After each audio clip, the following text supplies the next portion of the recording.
Hello, everybody. Welcome to Quest Queue. So this is Adventure 3, Salvage Operation. So we're almost to the halfway point of working our way all the way through the Ghost of Saltmarsh book. And then after this, we're going to move on to some more adventures, of course.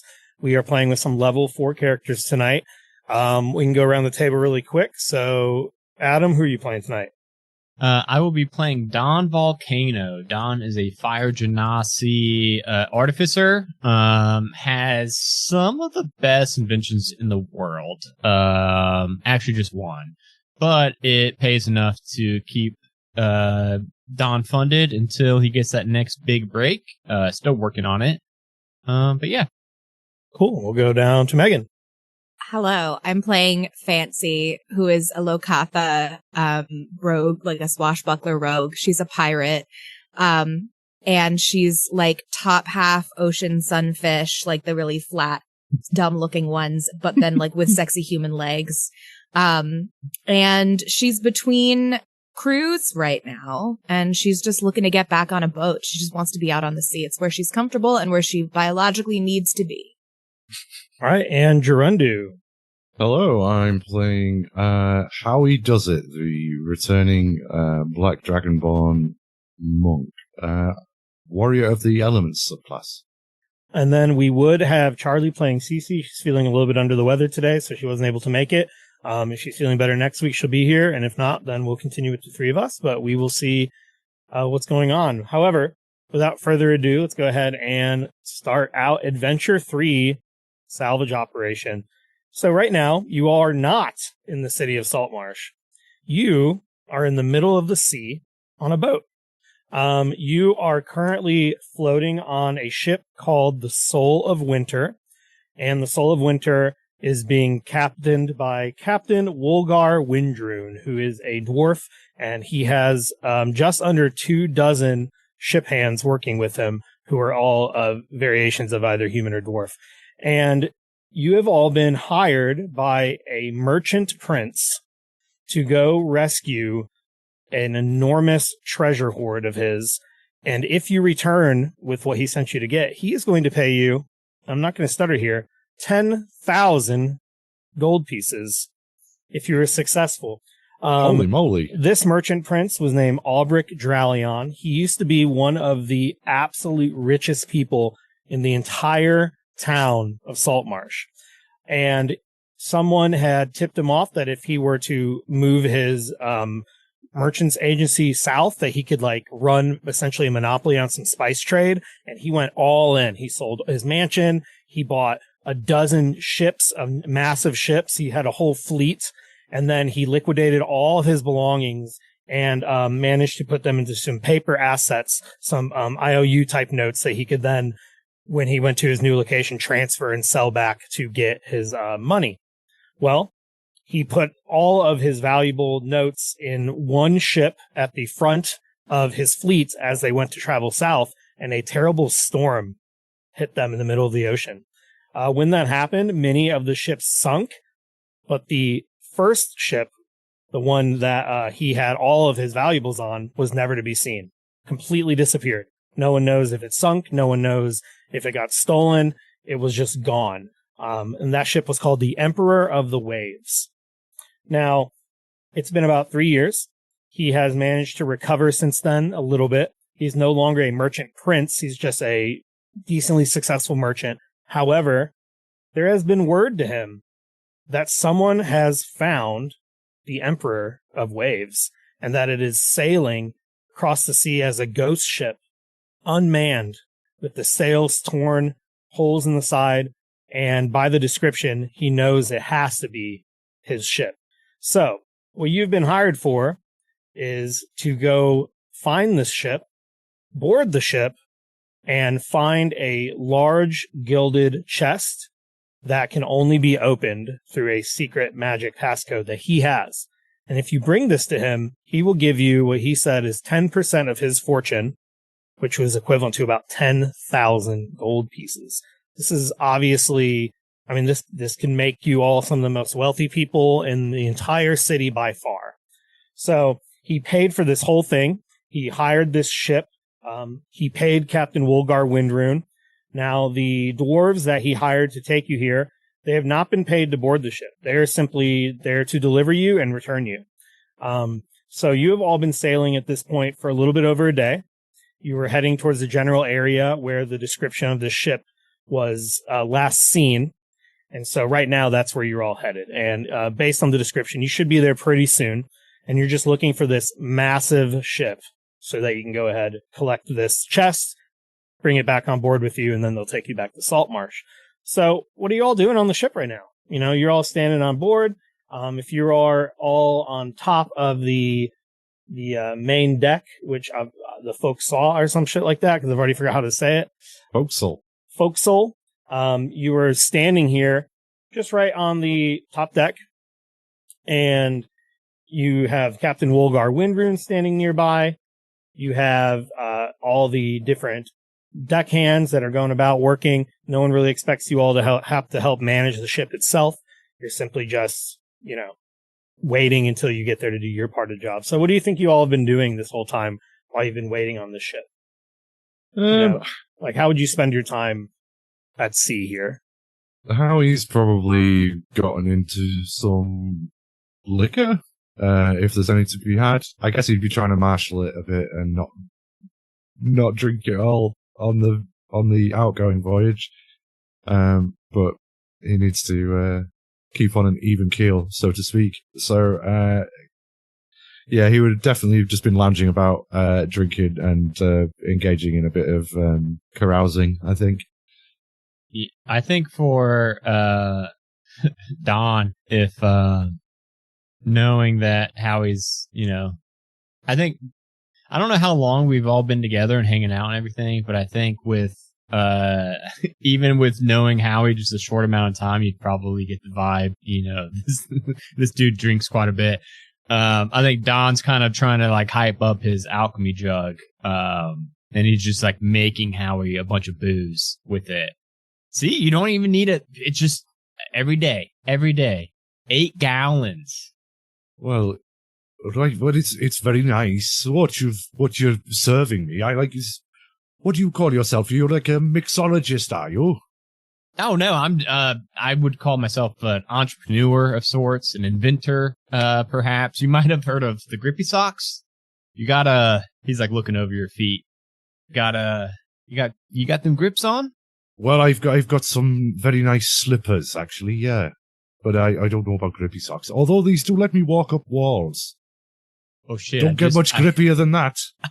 I just remembered, dude. Howie's one item is the fucking grippy feet. Okay, that's the wrong person to ask if they've purchased my very shitty grippy socks. I think I might be patronizing one of your rivals. Yeah, those don't look like my grippy, and you like fucking walk up half a wall. Oh no, mine just kind of help elderly and feeble to, stay standing on ships and stuff like this. I got mine on right now. Well, that's very... I didn't know you were enfeebled, but that explains a lot. At this exact moment, Fancy climbs out of the water with her little fins and is like, oh my, it's so strange how when I get out of the water, my human feet get so slippy on the deck. Oh my goodness, Fancy, hold on. I got an extra pair here, free of charge for you, of course. Free of charge? Wow. Well, I mean, we're going to be... He's so generous. Well, it's mostly so that I know that you're going to be defending me when we get on the boat. So I don't want you to be slipping all over the place. So okay, and we are all going to be rich really soon. And, yeah, that's an awful lot of gold. I couldn't turn that down. And he's going to have so many socks. Yes, he's going to hand over Fancy a pair of... And it's grippy socks. But Don was the first person in Faerun to invent grippy socks. And that's kind of my one lucrative invention at this point. So anywhere I can spread it, I'm gonna. So yeah, Fancy can have a pair of grippy socks for free. Well, they look so nice on my sexy legs.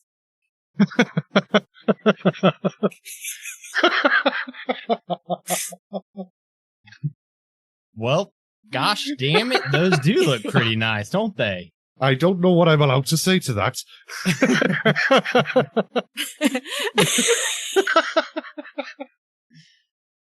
Well, anyway. What have I done? Just shattered me to pieces in the first 5 minutes. Oh my god. All right. All right. Well, Fancy puts her boots back on, and her feet are nice and dry. So do you have the socks on under your boots? No, like inside. Socks inside the boot, right? Or did I get backwards? Yes. That's what I meant, though. I think Don was just excited to see somebody like using them to their full potential, and then he just Fancy puts them back in the big boots. He's like, shit. But they do go inside, right? Because the feet is new for me. Yeah. I mean, socks, socks are socks. Yeah, socks go in the boots, but makes I don't know. sense. Just thought maybe you'd be, breaking them in, walking about with them. Is that what you recommend? Well, that's what she's doing, right? She's walking around in them. No, it's okay. It's okay.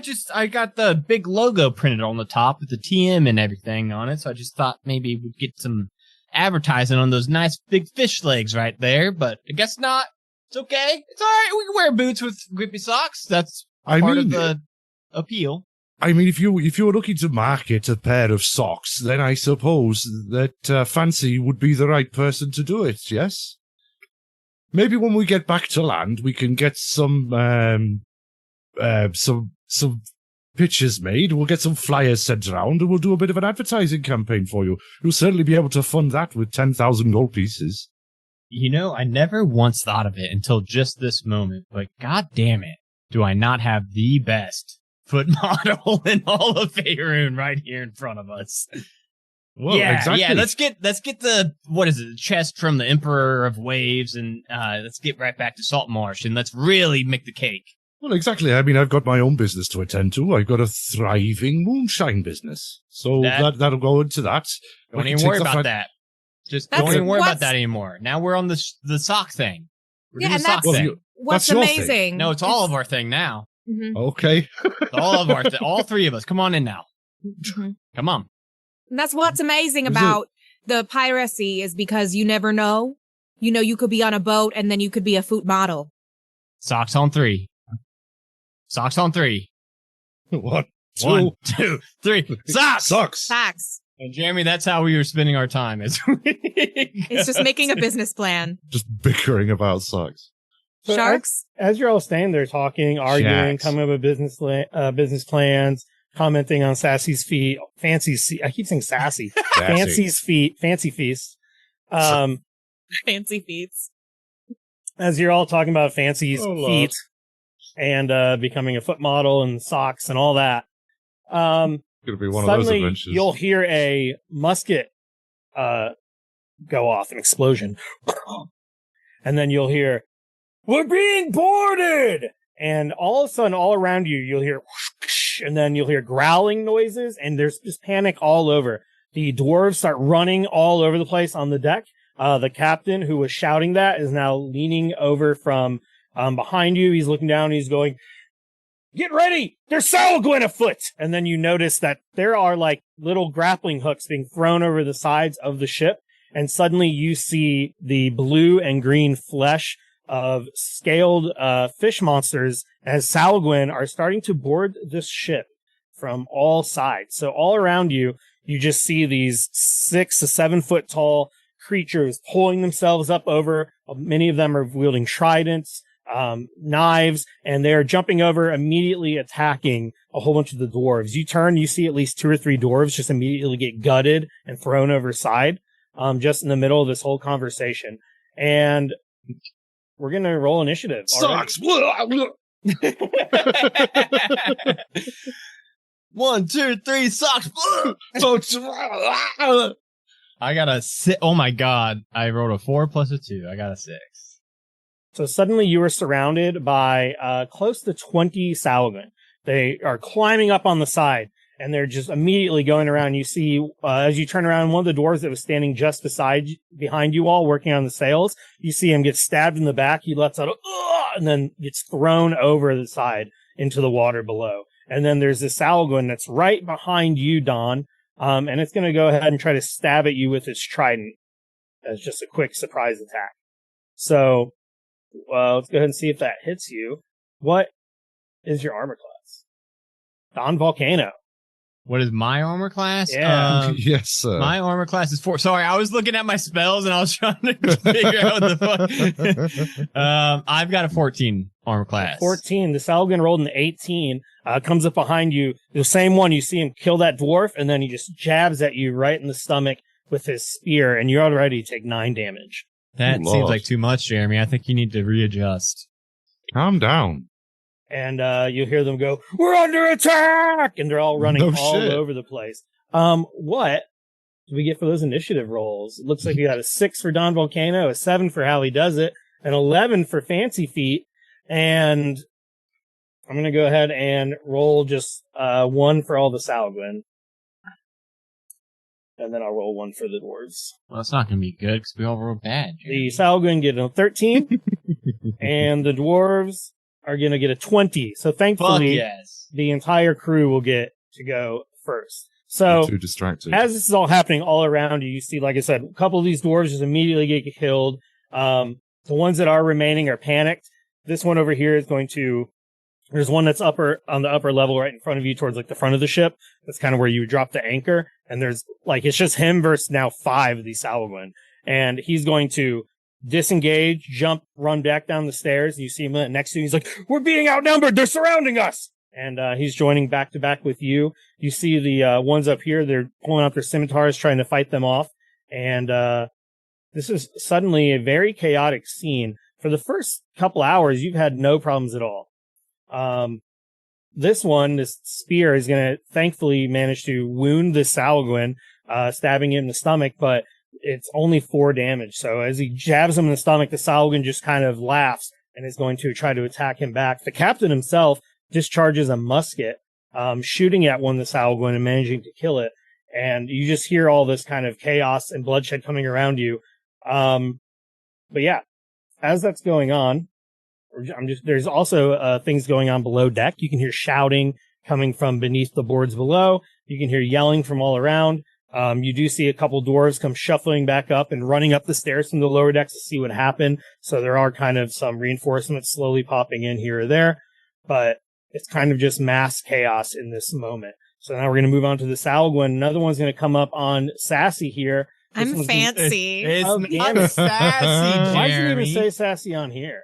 You're the one Oh, who's it does sassy. say sassy. It does. On there. That's what I was going to say. I'm like, who is that? Who the heck is Yeah, sassy? Jeremy, did Fancy, That's her Jeremy. pirate epithet is like Fancy the Sassy. Fancy the Sassy. Fancy sass. It's Fancy Sass. So yeah, anyways, it's coming up behind Fancy, not Sassy, and it's going to try to stab you with its spear as well. It gets a 21 to hit, dealing 5 damage to Fancy. This big Salguin is towering over you. Like I said, they're about 7 feet tall, and it just lets out this, and you see it's kind of like fins on the side of its head sticking out, the kind of horns on the back, it's sticking up and all pointed and aggressive, showing those sharp, kind of pointy teeth, like you said last time, Adam. These are not just like sea lizard folk. These are like sea demons, more or They're less. terrifying. Terrifying. Seamans, if you will. Yeah. Okay. And the Locathah, The semen all over the deck!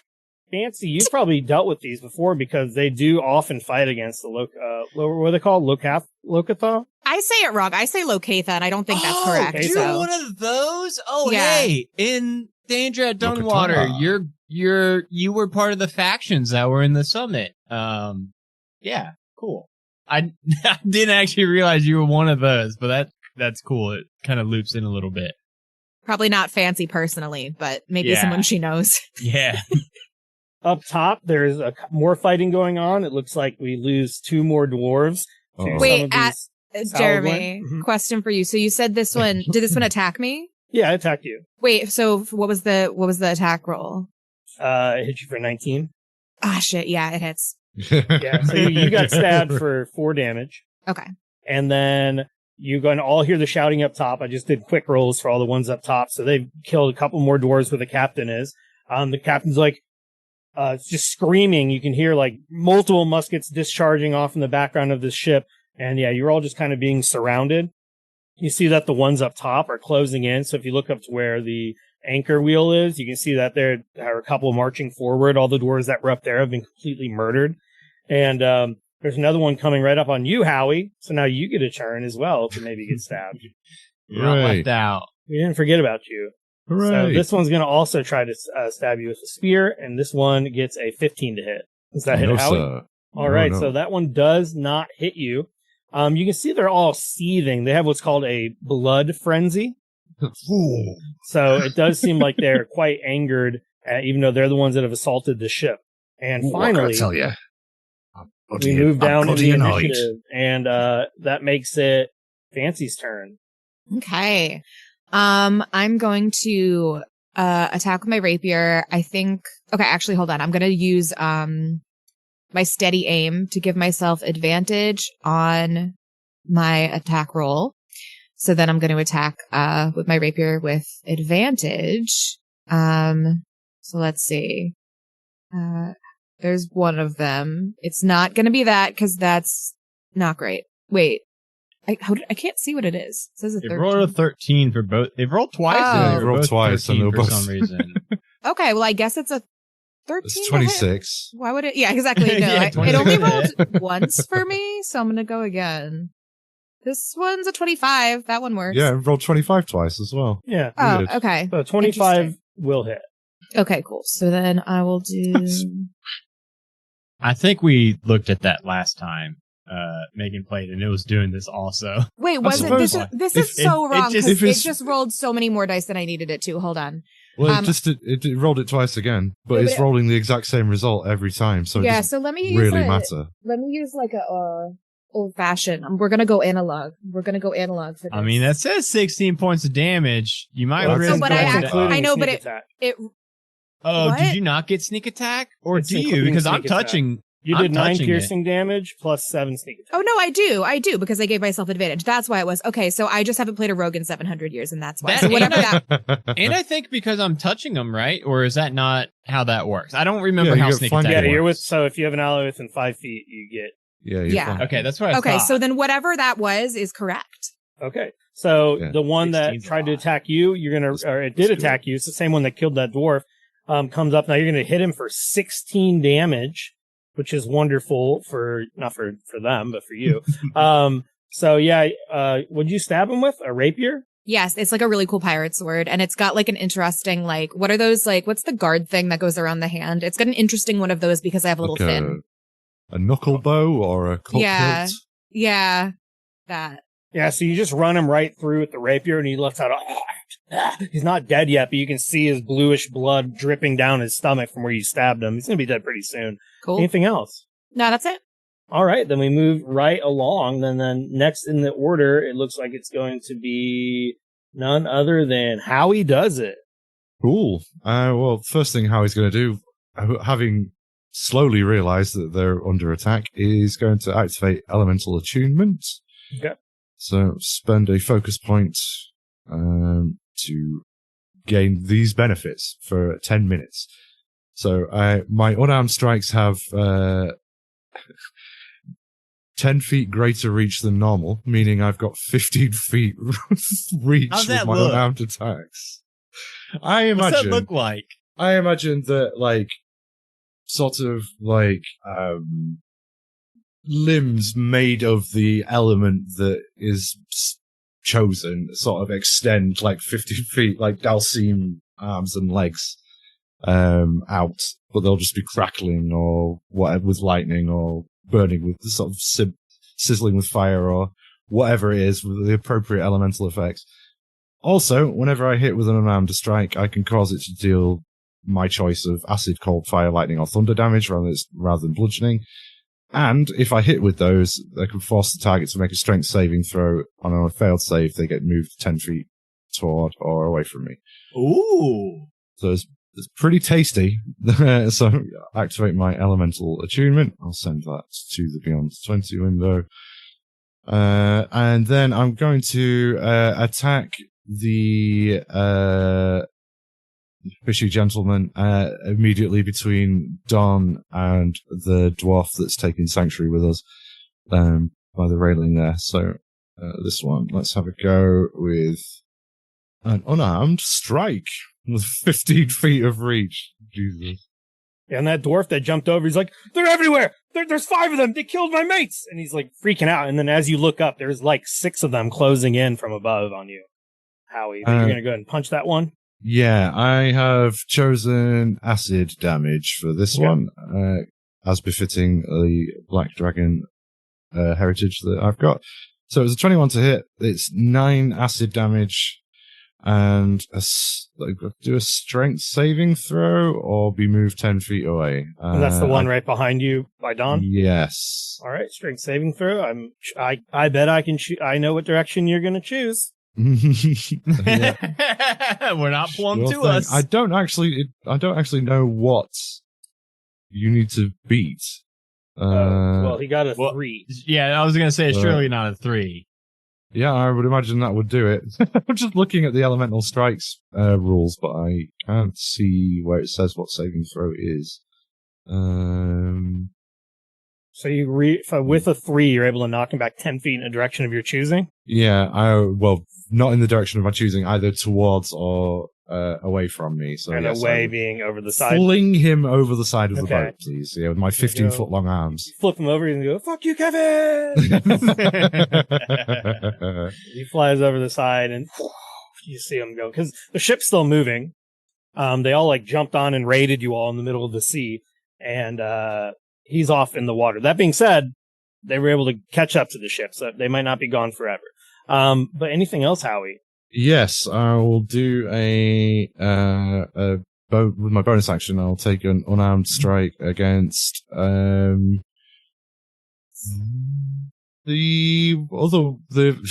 one behind the dwarf. How do I ping on here? Ping everyone. One up on the stairs. This one. Okay. Yeah, there's one coming down the stairs right there from the upper deck. Yeah, and I'm going to try and with my 15-foot long arms. Try and give him off the edge too. Yeah. Dismissively backhand him off the edge if possible. We'll see. I don't think a 10 will hit, eh? 10 will not hit. That's a shame, but never mind. Nothing ventured, nothing gained. I still managed to yeet one of them with my 15-foot long acid arms. Yeah, do you have 15-foot arms, or do they turn into like ethereal acid punches or something? So like I picture it as gnomes guys with the 20-foot arms. I picture it less being Mr. Fantastic and more, as you said, like sort of spectral, elemental, extensions from his arms. But, that seems way less. And all legs. Just like, powerful extend. Okay, cool. And we'll go to Dawn Volcano. Dawn Volcano, number 1. So I do have, as a Battlesmith Artificer, I do have a little guy with me. His name is Little Smasher. Little Smasher. What's Little Smasher look like? He looks like all of the kind of, crappy robotic toys you can buy for your kids nowadays, where, it's a bipedal creature. It looks, it's got 2 arms, 2 legs, a head. But it is very rusty. It looks, even without trying to pick it up, even without knowing how much it weighs, it still looks heavier than it weighs. Because this thing looks like just a rusted pile of shit. But little Stompy here is going to go up to this fool who punched my new business partner, Fancy. And Little Stompy is going to, let me just pull up his stats. I had it and it went away for some reason. I'm sorry. Little Stompy, where you at? Here he is. Little Stompy is going to stomp right on his feet. And that is going to be, that's the damage. So how do I roll? Bit presumptuous. How do I roll the hit on this guy? It's Rob. So he's got a plus. So what's his attack roll? I don't even know. Your spell attack modifier. Okay, so that is a +4 to hit. +6 to hit. Okay, so I'll just roll a 1d20 because I don't actually know how that works. Okay, that's not how you do that. Okay, cool. So a 4 plus a 6, a 10. Does Little Stompy get him with the 10? Does Little Stompy get him with a 10? Unfortunately, he doesn't. Fortunately, he does have advantage. So go ahead and roll again. Oh, shit! Because you are right next to him. What about 12? 12? That is, well, actually, Nah, that you does hit. fuck off. That hits. It hits a 12. Oh, these Yeah. guys are so fucked. Nice. Okay. Yeah, most of them are not wearing armor. Okay, cool. Well, that is going to be for 7 points of bludgeoning damage as he stomps down on this guy's And it's toes. the same one that Fancy already ran through with the It's rapier. one that it's got the big bleeding hole in its chest from What's Fancy. it look like when Stompy kills this guy? I think he just, when he stomps down on his foot, you would think that maybe, it's going to break a couple toes or something. No, it's going to be nastier than you expect. It's going to like explode his foot. And I think the guy's going to kind of topple over a little bit, missing a foot and all. And I think it's just going to fall over the ledge of the ship. And we all just know he is far gone. Okay. So yeah, this one that was already bleeding, Stompy, is able to finish him off. He stumbles back and flips over the side. And whoosh, you hear him splash into the water. All right, anything else? Yeah, that was my bonus action. So for my actual action, I'm going to pull out my actual gun, my flintlock. And since I'm an pull out my artificer, gun. I'm just going to pull out my gun. I'm just going to shoot all these fuckers. Tell me why the fishman in the closet else I'm going to shoot someone. So as an artificer, I do have some I have a item gun. You always do infusions have this gun. and a gun. Every artificer has a gun. Everybody knows. But no, I do have repeater infused onto this, so it does give it a +1 to hit and damage, and also makes it so that I can ignore the reloading or the loading property. Okay. So that is going to be a 19 to hit, which I think we've established. Yikes. Probably Which one are you shooting this time? I'm shooting the one that's on the stairs that Howie was trying to knock off with his weird long acid arms. Okay. And I'm going to do 9 points of damage to that one. All right, so you shoot him for 9 points of damage. Pretty good. Now, it obviously doesn't matter for this attack, but do guns have disadvantage when they're at melee range? Yeah, I think it's ranged, right? So I think technically anything that is so anything that says ranged on it, if they're in melee range, I think you have disadvantage since Yeah, I mean they could just be slapping your gun out. You know what I mean? Yeah, I can see why I have disadvantage. Yeah, don't shoot me. No, you're not. You're in grappling range. Anything If else? you're in grappling range. No, that's it. I'm gonna stay here. All right. We'll go to Captain Wolgar Windrune. You'll hear the dwarf captain shout out from up above. He's going, "Hold your posts, mates! We'll fight these bastards off. It ain't the first time and it won't be the last." And then you'll see, first of all, you all hear someone go, "Ah!" And a dwarf gets thrown over the side, slams down on his back, and he's like, he's like weakly getting up to his legs. You see the back of Captain Wolgar up here on this upper deck with his big black pirate hat with the green parrot feathers in it. And then you see something coming up, towering above him as this enormous Salguin that's like not 12 feet tall, probably like 10 feet tall though, is standing up over him. And you, even from where you are on kind of the lower part of the upper deck, you can see this huge creature. And Captain Wolgar is like, "I ain't scared of you, you bastard!" And he's fighting him. And he is going to try to stab this giant Salguin Baron. So What's he his name swings one more his time sword. for us? Which one? Captain The Wolgar captain. Windrune? Okay, I'm not. Okay. Captain Wolgar Windrune. I'm trying to remember at least Wolgar one of those names. I can't The remember name be either. Captain Wolgar Windrune. I've been sailing many a years, and never before have I seen so much seamen all over my poop deck. I've been sailing the solar winter for many a day. I can't believe anyways. Megan's the one that started that whole You joke. can't? I can't. No, not with Drundu and Not with Jeremy me, or the yeah. other people in the group. I can't. I We've believe just got you the- think so highly of. We've collated the lewdest people on We the really Majestic Goose Network into one party. So he stabs him with the sword, runs him right through the stomach for 6 points, pulls out his sword, and he's going to try to spin around and hit him with a side slash.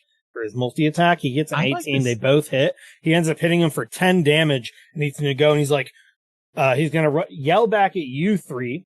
He has talked to you at all at some point. I think the first person you see, he goes, "Done! We got a problem up here!" And that's going to be the end of his turn. And we move to the rest of the dwarf guards. The one that got thrown is going to get up to his feet, and this other Salguin rushes at him as if he's going to try to stab him. He kind of rolls out of the way, and then he's going to try to take a slash right at the Sahuagin's ankles. So he's going to swing his weapon at him, and that is a 17 to hit. So he swings around. He's wielding this kind of spear, and he does hit him for 3 piercing damage. Then he's going to use the rest of his turn to get back up, and he's kind of putting himself between Fancy and this Salvage. The other one that was standing beside him runs forward, charging with his spear. He's going to try to do the same. And he's going to only get an 8 to hit. So unfortunately, the second one is going to... Well, he has advantage, actually. So he's going to roll again. Yeah, still just another 8. So he's going to miss. The two that are kind of in front of where Fancy and Howie are on that side of the ship are going to rush forward against this other Salguin. They're both going to try to do the same. So they'll both get advantage. And one of them will get a 14, and one will actually get a 22. So they end up hitting him for a total of 15 damage onto that Salguin. And the other fighting that's going on up top, you all are not able to see from where you are currently standing. However, it does kind of seem like as you look around, it looked like there were a lot of dwarves helping man the ship in the couple hours you've been on it, and you've watched like 3 or 4 of them die already.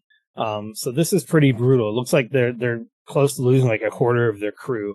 But we're going to go ahead and move on to the Salguin. So the Salguin that is fighting these 2 dwarves, including the one that had gotten thrown, is going to try to fight back. He's going to use a spear to jab it right towards the guy that got thrown. He gets a 22, so he's going to stab him right in the stomach for 8 damage. He's going to pull it out, and he's going to actually use a backhand of his claw attack with his other hand, and he's going to finish that guy off. So that dwarf that got thrown, you literally just see him get stabbed in the gut and then clawed across the face, and that dwarf drops dead on the ground, bleeding out. I'm just going to make him really small so he didn't take up room. He didn't shrink, but that's fucking crazy. Then the other one across that's fighting the other 2 is going to try to do the same thing. He's going to go ahead and make a slashing attack. He gets an 18 to hit one of them, and then he's going to do the same thing. I'm sorry, I got to do this. Same thing with the claw. So only one of those will hit. So he's going to hit one of these dwarves for 4 more damage. So they are taking damage rapidly. The one that's right in front of you, Howie, it's going to try to stab you now. It's aiming for your face this time, coming right at you with this spear. He is literally seething at the mouth, and he only hits you for an 11, though, which is not going to be enough. So you see him stab at you, and it just goes right there next to the side of your head. The one that was on the stairs, that got shot in the stomach, it's running right up on you, Don. It's coming up behind you, and it's going to try to attack you as well for a 16. Yeah, 16 will hit me. You get stabbed for 7 piercing damage as the spear right there, and it goes growling at you. The ones that are up above are now going to jump over. They're jumping right over the edge of this, surrounding you all. So on the deck right now, you have like 1, 2, 3, 4, 5, 6, 7, 8 Salguin that are currently surrounding you on the deck. You can see that there is another one that's still standing its ground over where the anchor wheel is. And then you see there's the huge one up top, and the huge one is going to try to attack Captain Wolgar Windrune. It's going to do its melee strike with the multi-attack, and infinite tabs. The first one's going to miss with a 9, but the second one will hit, and he's going to stab the captain right in the stomach for 11 piercing damage and let out a big "Aah!" And when he does that, all the other Salguin will let out a "Aah!" in response. He seems to be bringing up, like I mentioned earlier, their blood frenzy ability, which isn't good for you guys. Oh. So that's all happening. These Salguin managed to dispatch of another dwarf up top, and then you see more of them coming down towards you all on the ship. And we move to Fancy's turn. Fancy, what are you doing? You're surrounded, and they just seem to be coming down to where you all are on the May Folksoir, or whatever the fuck it's called again. Forecastle. The Foucault, the Panopticon. I'm gonna come down here. Das Fouc. And I'm gonna attack this guy right here. Now, do I have advantage because of Howie, or? You do, yep. Yeah, okay, cool. Okay, cool. You do. So I'm gonna do another attack with my rapier, which I guess I have advantage on. So that's first roll is 12. Let's try again. 12 hits. Oh, it does. That's right. Well, let's see if I crit. Well, almost. Okay, the 24. We'll take the 24 because it's better. And then with sneak attack. Oh, shoot. Nope. Ignore that. I rolled a third time by mistake. And I did crit. That fucking sucks. That. Oh, boo. Damn. Okay. Well, fail. yeah, that was yeah. All right. Anyway, here's the damage. What's the damage, Captain? The damage is 12. When? 20? What? 20. 20. 12 piercing damage plus 'Cause 8 it's- sneak attack damage, yes. so 20 damage. 20 20 damage. Rogues do a fuck ton of You damage. fucking That's run true. this fucker through. Fancy's a little broken. Yeah. So I do make a nice little, stab Pokey into this pokey. man. Fucking All stab right. the one Yeah, behind you him stab too. it, and you're able to kill that Yeah. one. I make a beautiful skewer. Yeah, you've made a lovely kebab. You're able to kill that Salguin as you stab it, Fancy, with your rapier, and it's going to die right there on the little lifeboat that's sitting there in the middle of the deck. Is there anything else you want to do? Let me see. Like, I don't think there's anything useful I could do. I'll just stay here. All right, Wait for the next Howie. guy. Let's see how he does it. Howie does it by going for a mule kick on this fellow behind him next to Don. Yeah, protect me. Protect your business partner. I'm doing my best. I've had a skinful. Mind you, give me a second to concentrate and... 11 don't do it, my friend. just missed. I think. Well, in that case, I'm going to use my bonus action to spend a focus point, and we're going to do a flurry of blows. So we're going to have 2 additional unarmed strikes. So we're going to, first of all, level 1 at the same guy. 18. That'll be a 20. That was an 18 off that. Yeah, flurry of 18 and blows, wasn't it? 24, yeah. Yeah. So the 18 of the first one was going to be for the same guy. So that hits. That's 7 acid damage still. And it's a DC 15 strength saving throw, or else he's pushed 10 feet Okay. backwards. DC 15 strength save. Let's see what goes on with that. How long does that pushing last? 13. It's lasts for 10 minutes, the elemental attunement thing. So, okay. So yeah, he gets mule kicked backwards off the ship. So another Salguin gets kicked right off. And how much still- damage was it? That was 7. acid 7. So damage. yeah, you're sending him off, and he was pretty close to death anyway. So he falls in the water, and then yeah, he's like, And flailing then- around in the water out there. And then the third attack from the flurry of blows is the one that was next to the one that Fancy just ran through, and that was a crit, I think. Oh no, it wasn't. No, it was just a 24. But that's 10. That's another 10 acid damage to that one, and that one also has to do a DC 15 saving throw. The one right here by the door. This fellow, meow. Oh, okay. All right, so he'll make a strength save as well. 2, natural 1. So yes, he also gets. We do.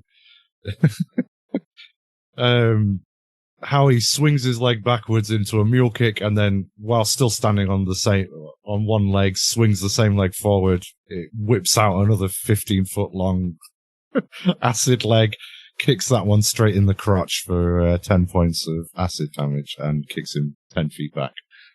All right, yeah, you kick him 10 feet back. He flies back. He hits the side of the ship. He doesn't flip over the edge of it, and he's like panting. And yeah, you fucked him up with that kick.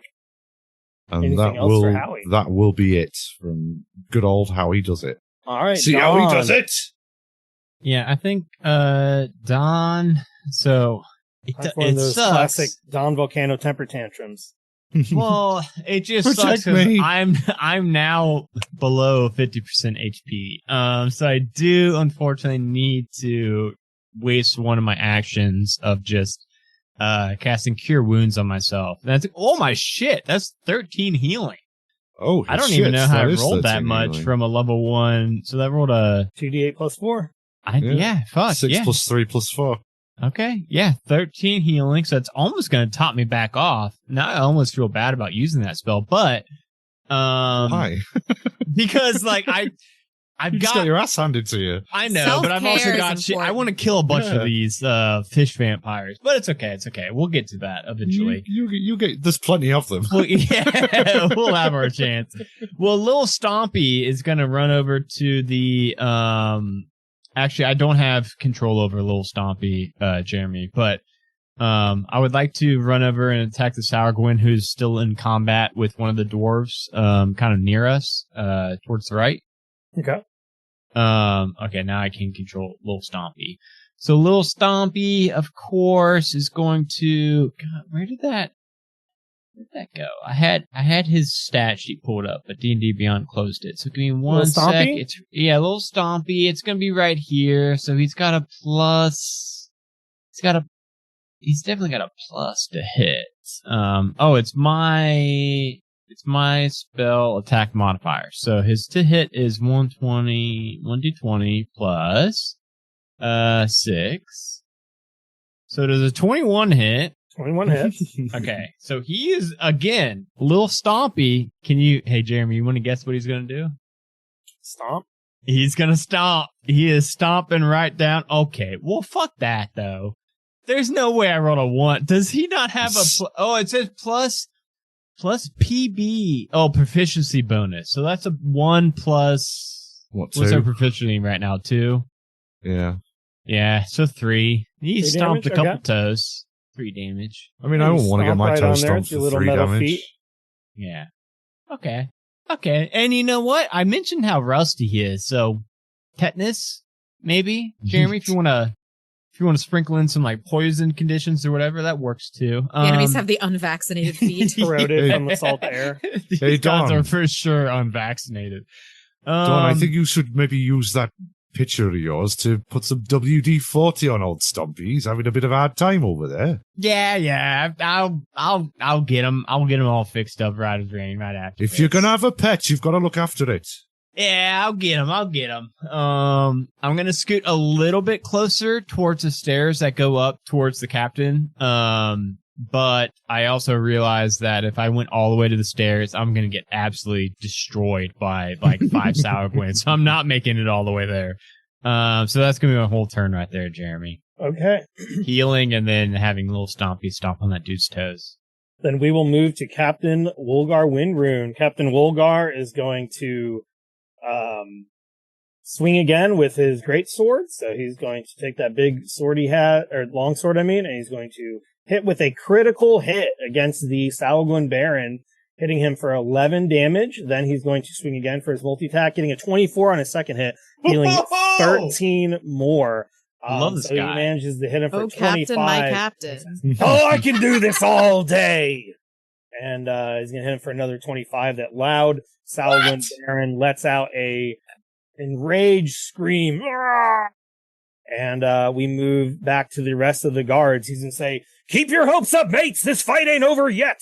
And the other dwarves, even though most of them are getting their ass kicked and a lot of them have died, are going to keep on fighting. So these dwarf sailors are going to then attack the Salgwin. A lot of them are teaming up on them 2 against 1. So there are some pretty good chances here for a lot of them. So this one will get a 21 to hit, dealing 8 damage. The other one is a 19 to hit, dealing 6 more damage. So you will all see across the ship from where you're standing, these two manage to kill their Salgwin invader, dropping him down and pushing his body over the side of the ship into the water below. And then they're going to turn around and they'll actually use their movement to support you, Don. So they're coming up on this side. There's the one that's right next to Howie. He is going to try to attack the one that's standing next to the stairs. He gets a 20 to hit, so he hits him for 8 more damage. Pretty good. And then, whoops, I just typed in a bigger number than I tried to do.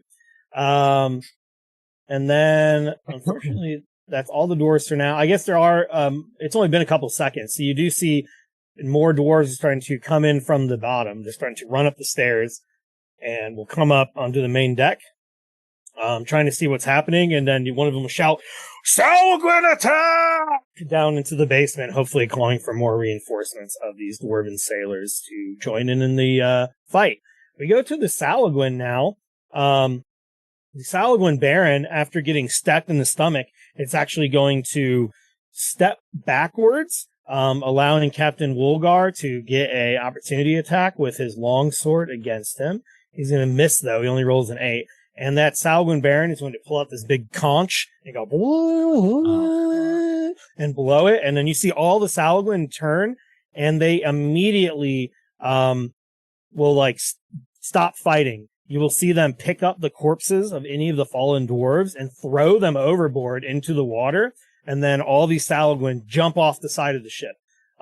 As they're starting to run off into the water with the corpses of those that they've slain, you will all get to make a couple opportunity attacks if you want to.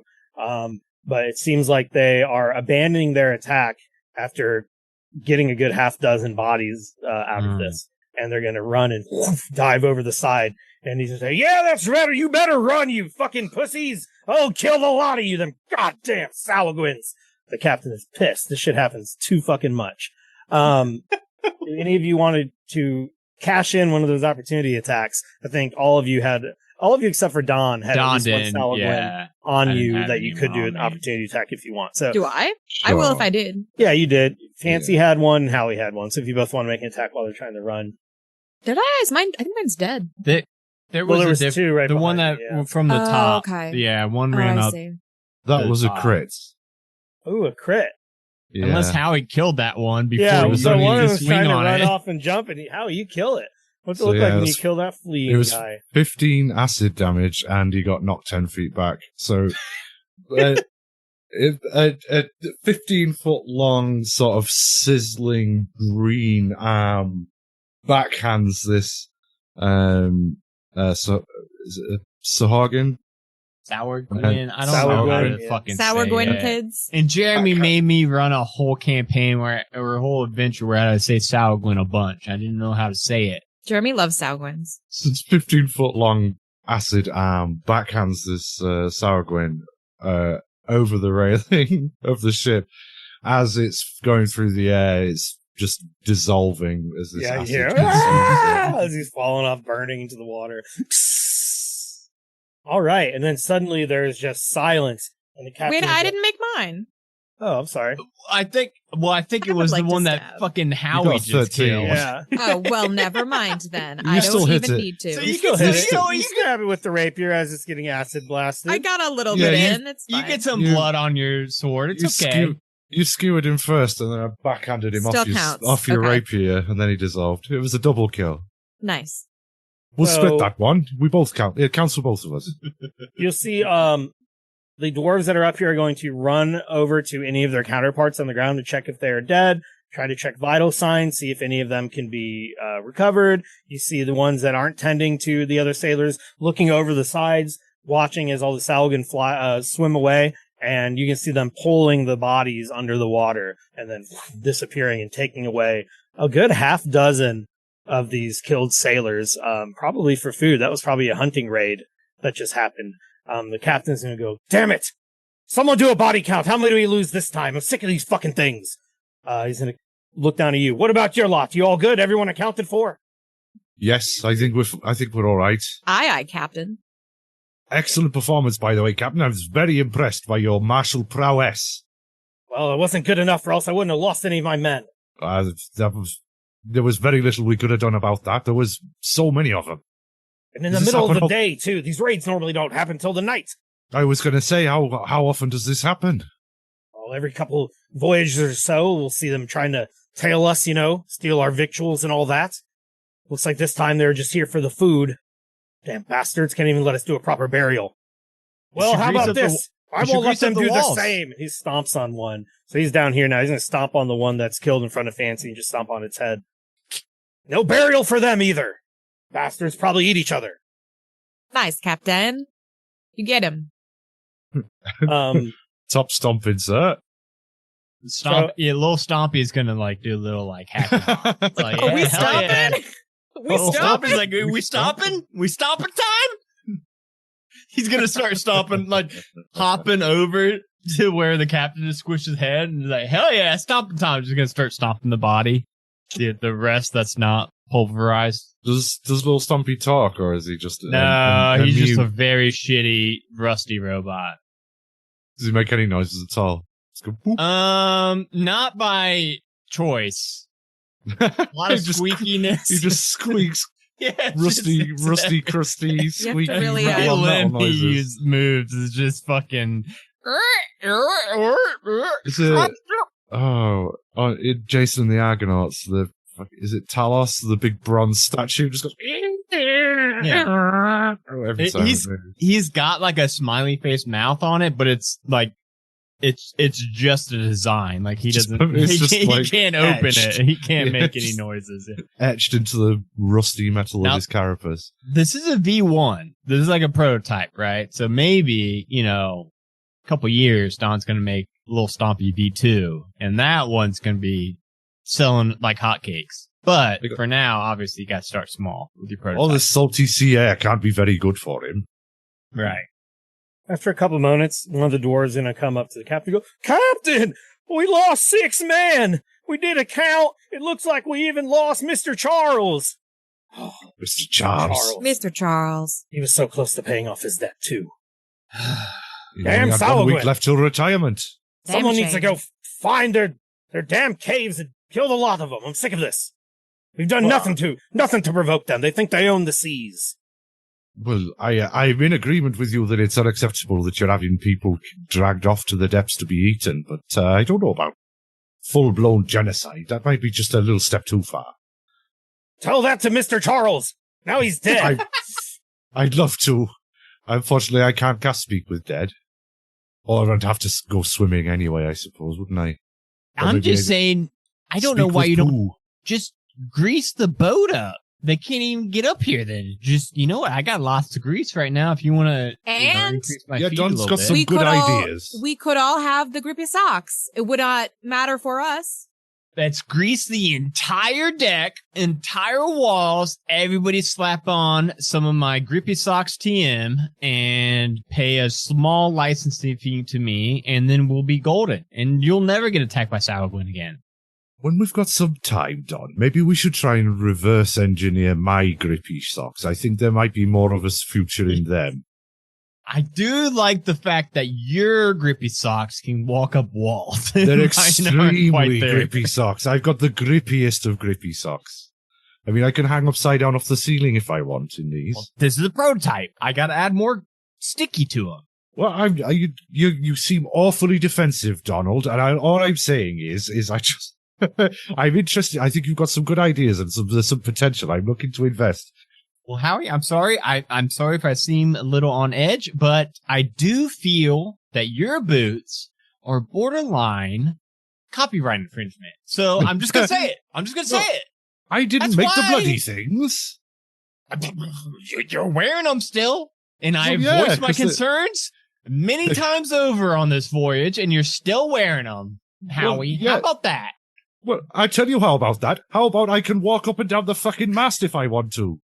I tried that with your Grippy Socks, and all I got was a bad back. Okay. Well, look, we don't have to put down the Grippy Socks. We can come to an agreement that, yes, there's room for improvement. However, we can also come to agreement that your shoes/socks are slightly copyright infringing on my patent that I legally established, and I've never heard of spider walk boots or whatever you call those. So they're not patented. Okay. As a matter of fact, I happen to know that in international water, patent law is not enforceable. Yeah, we're under Sahuagin jurisdiction now, and they don't respect Saltmarsh copyright. I don't know why I know that, but, in piracy, things come up. Absolutely. It's best to know where you stand when you're on the ocean. As pertains to copyright law. I'm realizing now the very big gap in my whole character's backstory now. I forgot this was going to be a whole big ocean-based adventure. And yeah, there's maritime law and there's fucking Don Volcano doesn't know about maritime. Shit. So, yeah. Don Volcano didn't consider the legal ramifications of taking his business venture on the high seas. I've only lived on land. I've been on boats before, but I've never, I'm not very fluent in the maritime law. So this might be a learning experience. I'm an expert on bird law. I'm really good about bird law. Fancy takes the 2 gentlemen under her little fins, and and is like, listen, fellas, I know we are very excited about profiteering off of this massacre, but Yes. perhaps we need to refocus and think about the task at hand. You know, the ghost ship. Yes. Yes, Emperor's that's more water. Emperor of what is it? Emperor of the water, right? Emperor. You are currently aboard the Soul of Winter. You are looking for the Emperor of the Waves. Emperor of the Waves, not Emperor of the right. I was very close, Jeremy. You came in like I was miles off, and I feel like I was very close. Knots. You're knots off.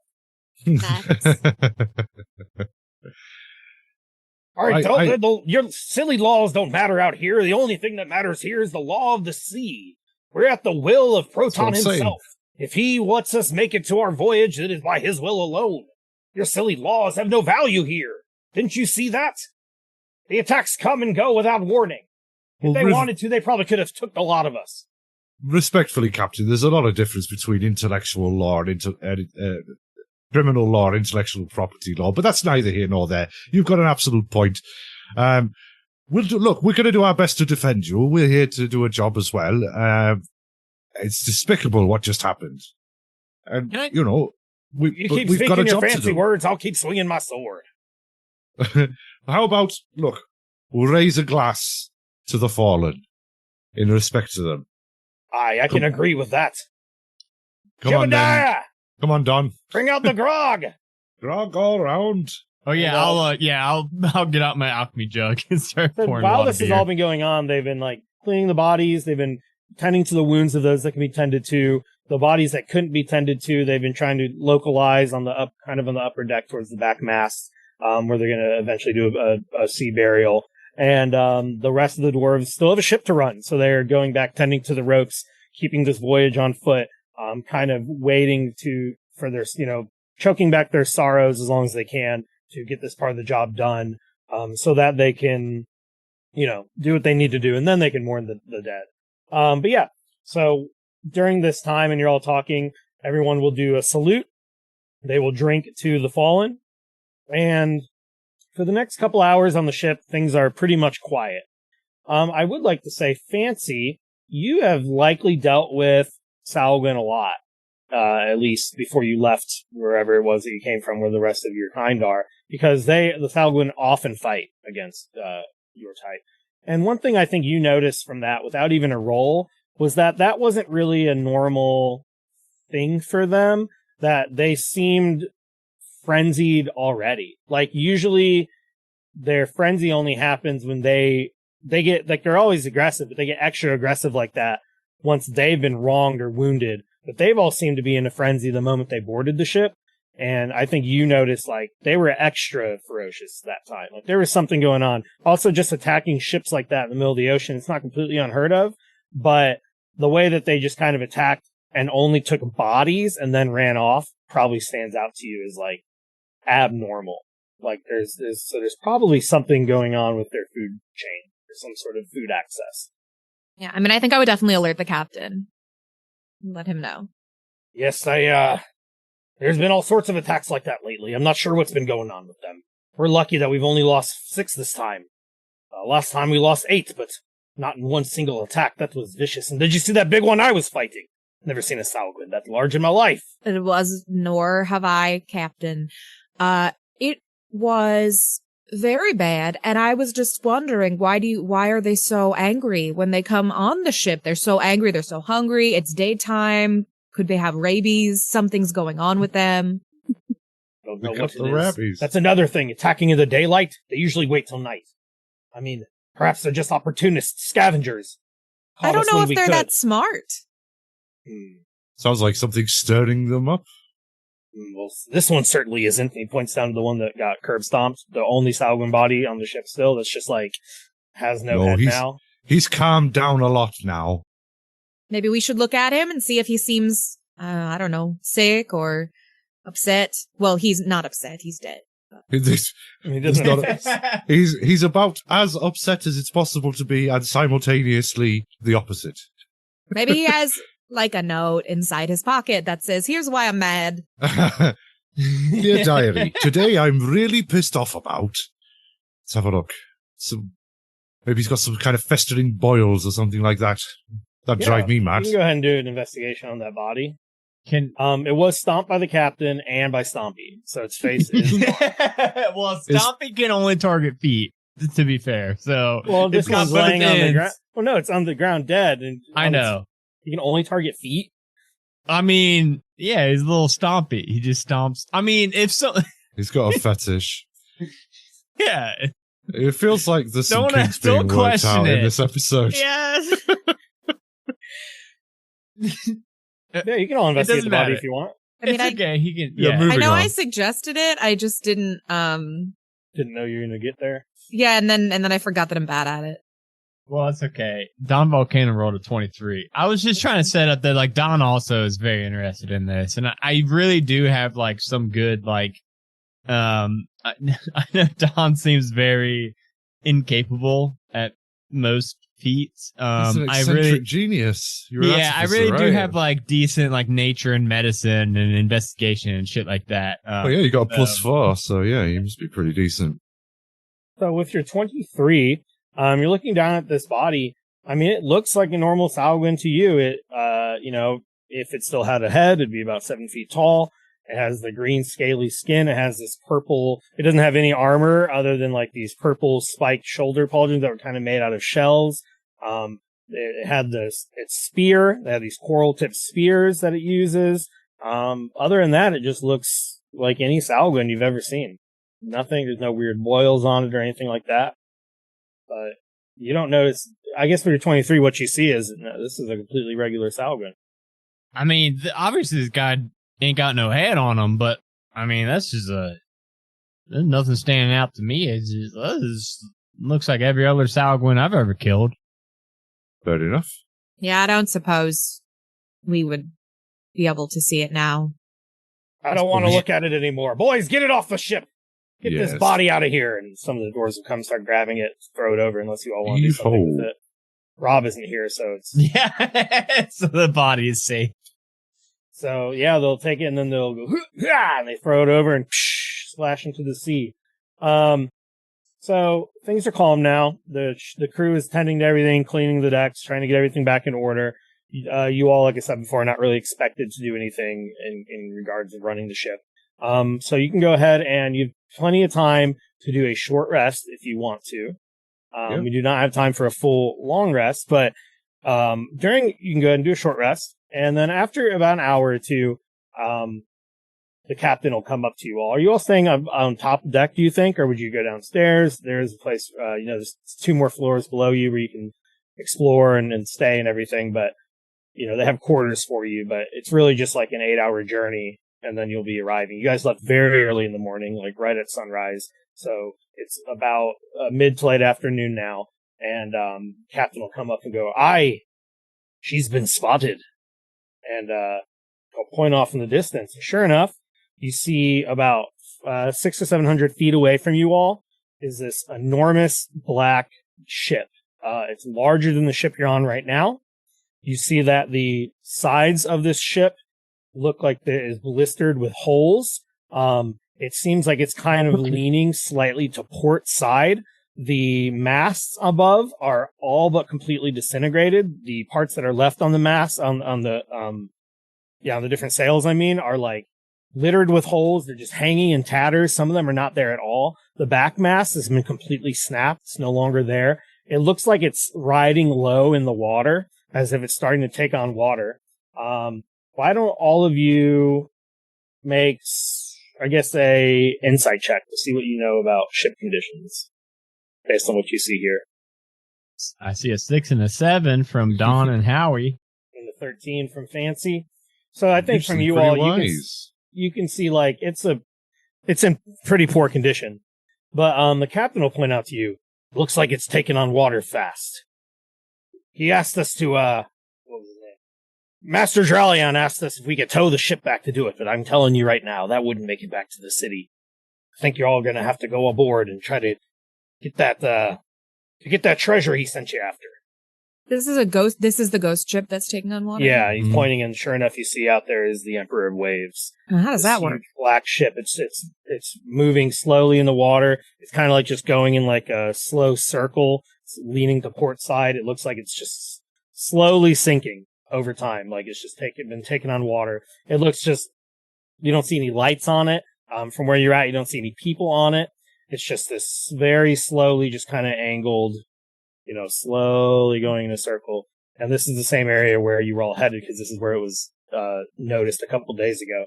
It does look like it probably won't make it more than another day or two before it's going to probably take on so much water it sinks. Wow, I didn't know a ghost ship could sink. Jeremy, is this whole adventure is a big ripoff of the hit classic 2002 film Ghost Ship? Because if so, I'm fucking here for it.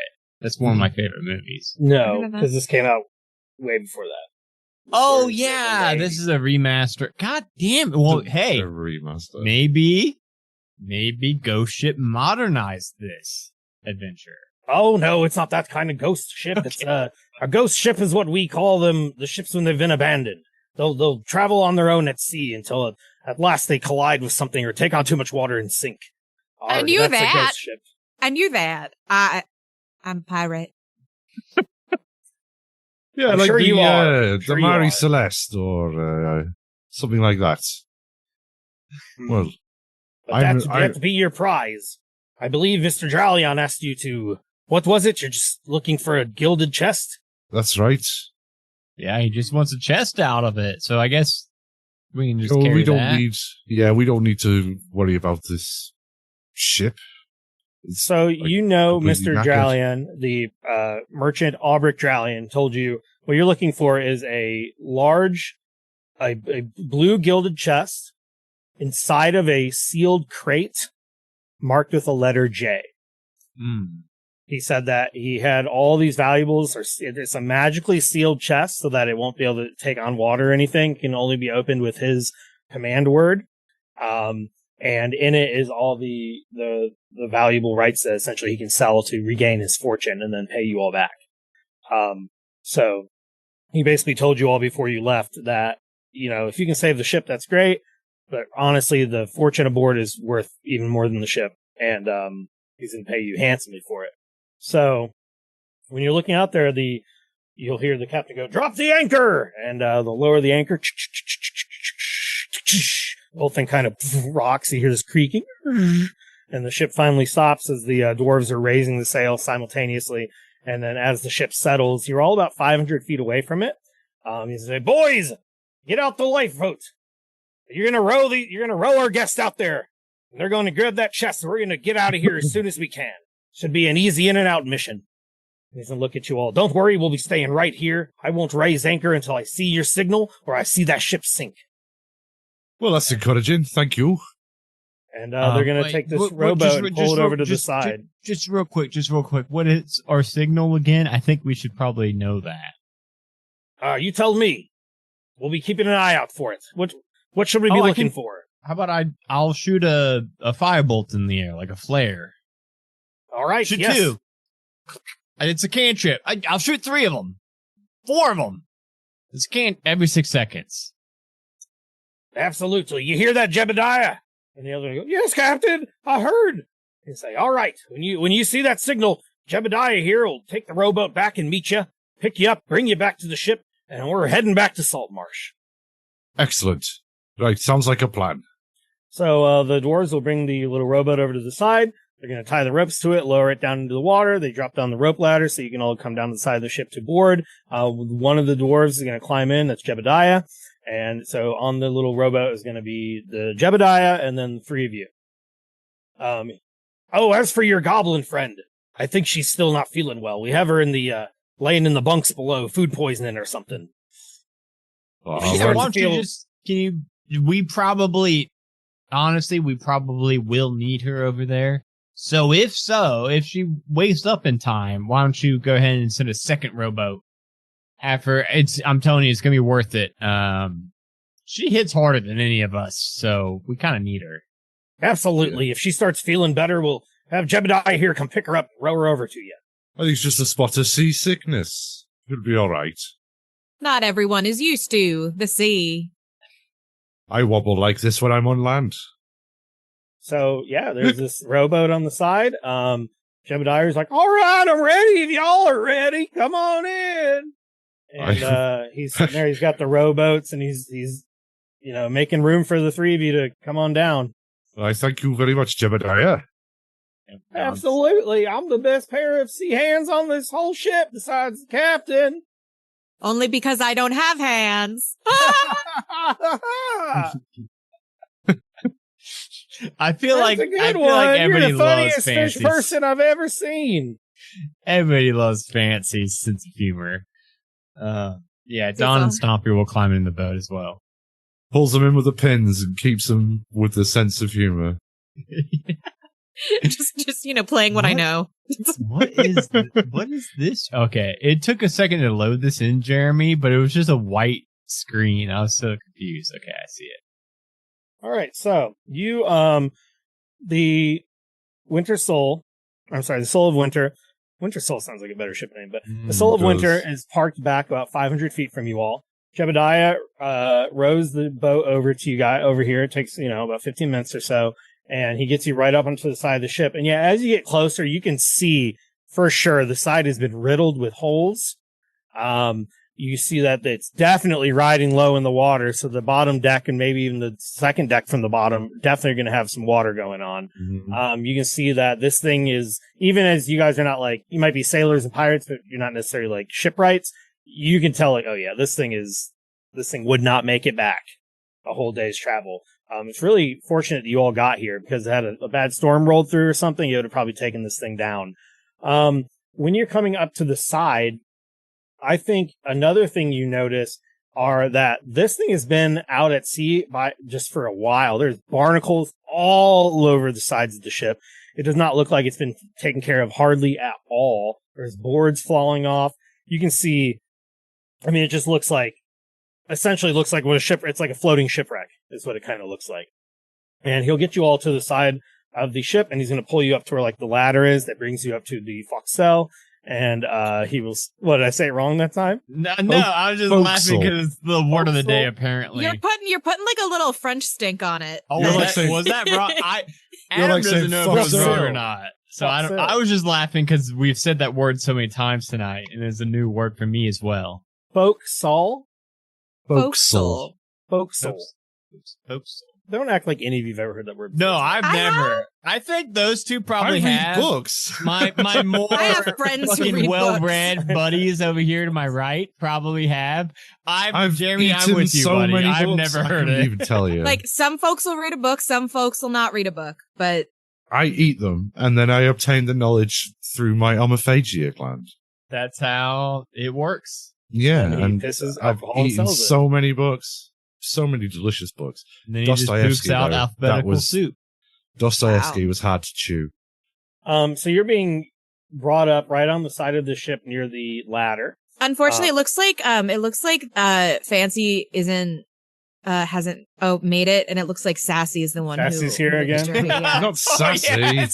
Sassy Fancy's evil twin has taken her spot again. Yeah, Sassy got in the boat by mistake. Damn you, sassy. Jeremy obviously set all these maps up 100% thinking that Poor Megan's character's Jeremy. name was Sassy. Poor Jeremy, 100%. he did all this work to prepare, and we're just roasting his ass. And I know how much work that is. You gotta set up so many maps and you gotta add the tokens to all the different maps and shit. I know. This is but what I love- happens when you don't call your characters like Steve. Yeah. I can definitely Sassy, see the fancy, disconnect between schmancy. Fancy and Sassy. I mean, Well, there's Cece is our missing That's friend, true. right? So CC fancy, CC fancy, fancy. oh my god, yeah, that is just convoluted. Now Also, Cece. can I Now just that you're real quick getting say, close- yeah. I just want to say real quick, I was missing Cece on that last fight so fucking bad. Having like a big beefy barbarian on You her needed back. a friend. I'm hoping that Cece makes a full recovery before next Friday because I'm sure we can use her. Well, the book did say if 4 or more get slain, they take what they can and abandon ship. So Mm-hmm. I wasn't going easy on you. That's some. That's Hey, one thanks. thing I know, No. Jeremy. And listen, and I was gonna no say, one's ever accused you of that. yeah, I know. I was gonna save this. I was gonna save this after the stream ended when we were like hanging out for a couple minutes before the Zoom call ended. But I really appreciate the fact that Jeremy, you can make these combat fights feel so unwinnable and so like, what the fuck are we gonna do? And yet somehow we still can come out on the other end, and that feels really good. I was gonna say that off camera, but you know what? Fuck it. We'll put that in it. You let the world know. We'll let the You world can know that speak we for appreciate yourself. you. I've got 15-foot long acid arms. The world I'm not frightened. Yeah, I was gonna say if you have a big enough ego, nothing feels unwinnable. You just have to be delusional a little bit. I ain't scared. Who has the highest passive insight? Probably me. 13. Yeah, I think it's you. Yeah, not me. Now that you're way closer to the side of the ship, I think you kind of notice, Howie, a lot of these holes in the side of the ship are pretty large. Larger than like would be caused by like a cannonball or something. So Like, it either what like could have made slammed these? up against something really hard, or like, it could have like knocked against some rocks or something. But a lot of these holes are like on both sides of the ship. Some of them are small, some of them are massive. You can definitely see where like now that you're close, like it's kind of like at a tilt and it's like sinking down in the water a little bit. So this thing, if a storm picks up or if, it were to sit out here another day or two, this thing is going to sink for sure. Does it look like the holes have been pushed in or pushed out? I guess maybe I wouldn't be able to tell. That Well, would be if kind of hard. How about like I guess I did investigation? I was going to say if I actively look at it rather than just glance. I'm not good at investigation, but let's give it a whirl anyway. 17. I would say with a 17, it's really hard to see because a lot of the wood just bust off and fell off. It's not like cartoon splintered out or something. No. But one thing you do notice is the front, oh my gosh, what's the thing called that's on the front of the ship that holds, that's above the figurehead? The cool design. The pole thing. that sticks out. Well, there's the figurehead, and there's the pole, whatever. The figurehead that's on the front has been like ripped off. It's like gone.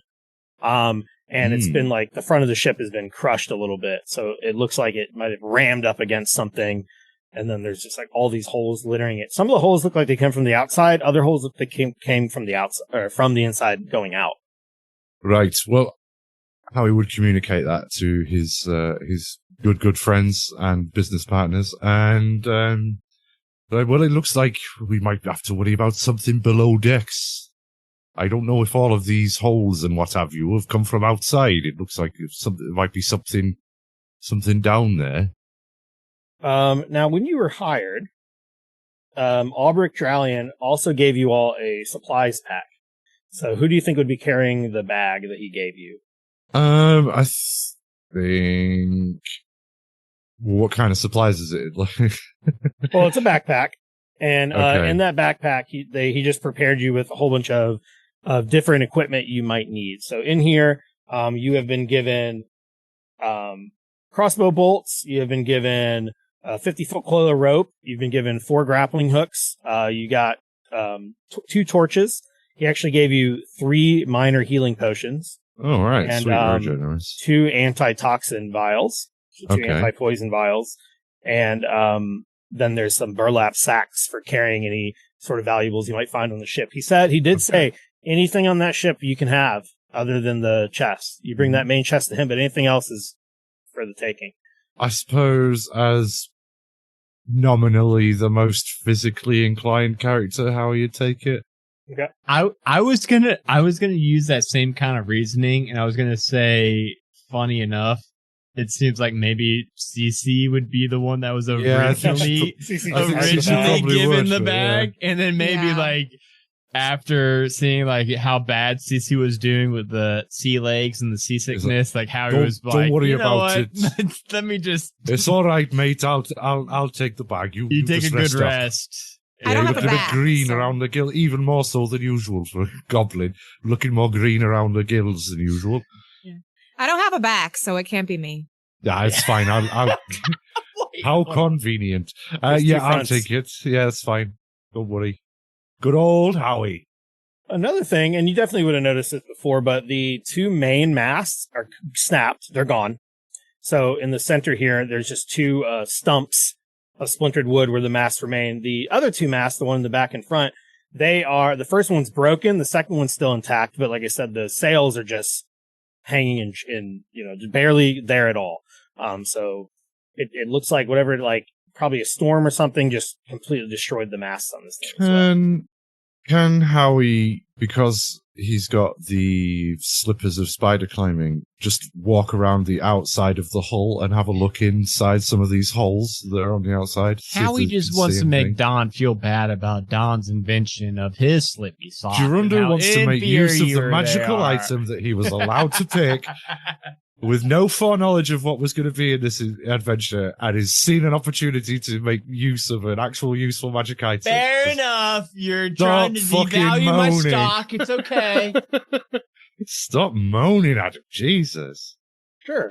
So you want to walk over here on the starboard side, like that you all boarded on? Yes, Okay. please. Just have a look through some of these holes if you could see anything. So Howie's going to start spider walking. That's perfect. That way, if you get the spins, you just spider walk, and then you're not when you're too drunk. Yeah, exactly. I mean, I'm rooted to the spots. I can't move.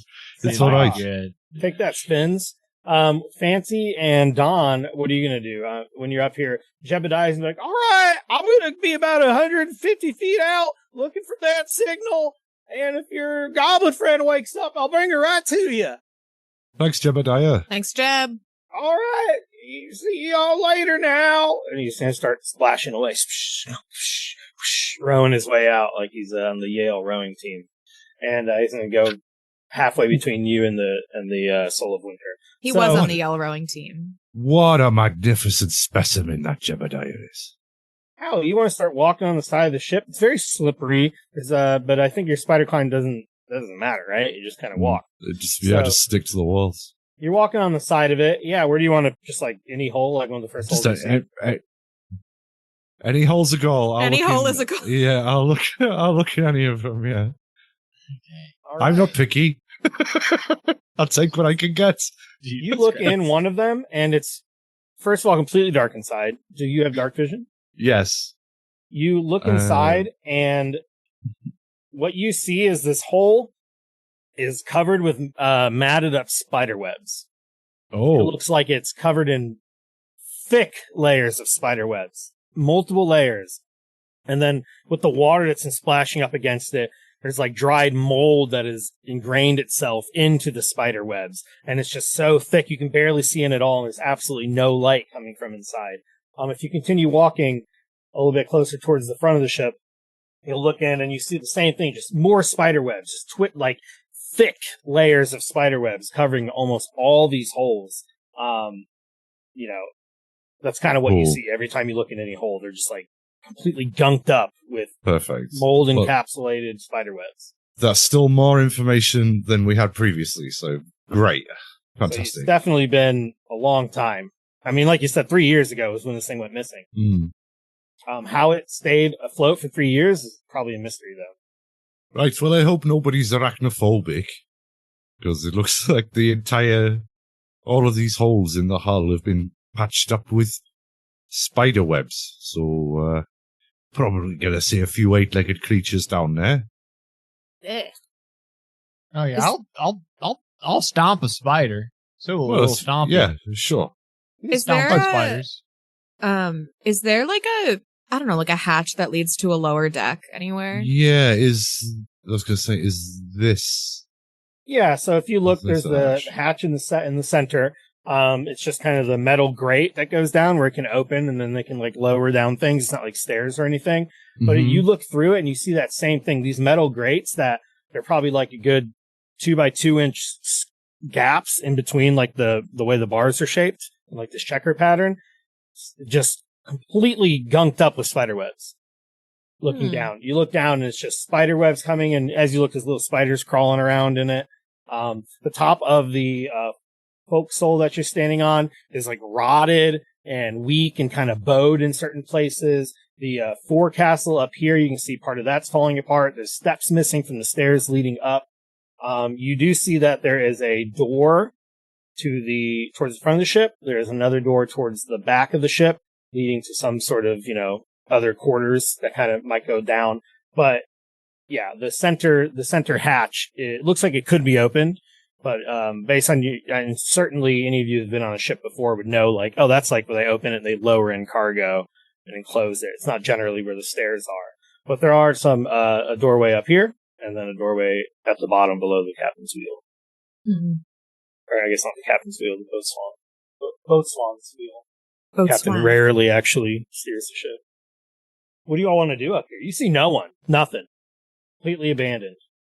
Boards missing. You see the pieces of the mast are laying here. They've fallen. Part of the ground, there's holes in the deck. Anytime you look down the holes, the same thing. It's like you look down there and it's just gunked up with real thick spider webs everywhere. I mean, can we look in the doors where, like, we would enter to go, like the ones, either like the one under that, yeah. Do you wanna go what to the are front our or towards the back? entrances down? I see you pinging one right there, right? Yeah. So there's a one down door there, too. right here, and then there's a door. Okay. So just two, and they seem pretty similar. Mhm. One on the north, one on the south. Okay. Which one would you like to go to first? We're going fore or aft? Fancy? Fancy knows what those words mean. Let's go up. Let's go up. Up. Forward it is. Forward it is. So you're going towards the side that has the bowsprit? The bowsprit. The bowsprit. We're going where I put the fancy token. I said that like I knew what it was before I I haven't googled it 30 understood seconds half ago. the words you guys have said tonight. Just. I liked it when Jeremy said forecastle perfectly, and then 4 seconds later said forecastle. No, there's two different things. So there's the forecastle is the main, the forecastle is the top part of the main deck. Those are two different things? Well, now, I don't know.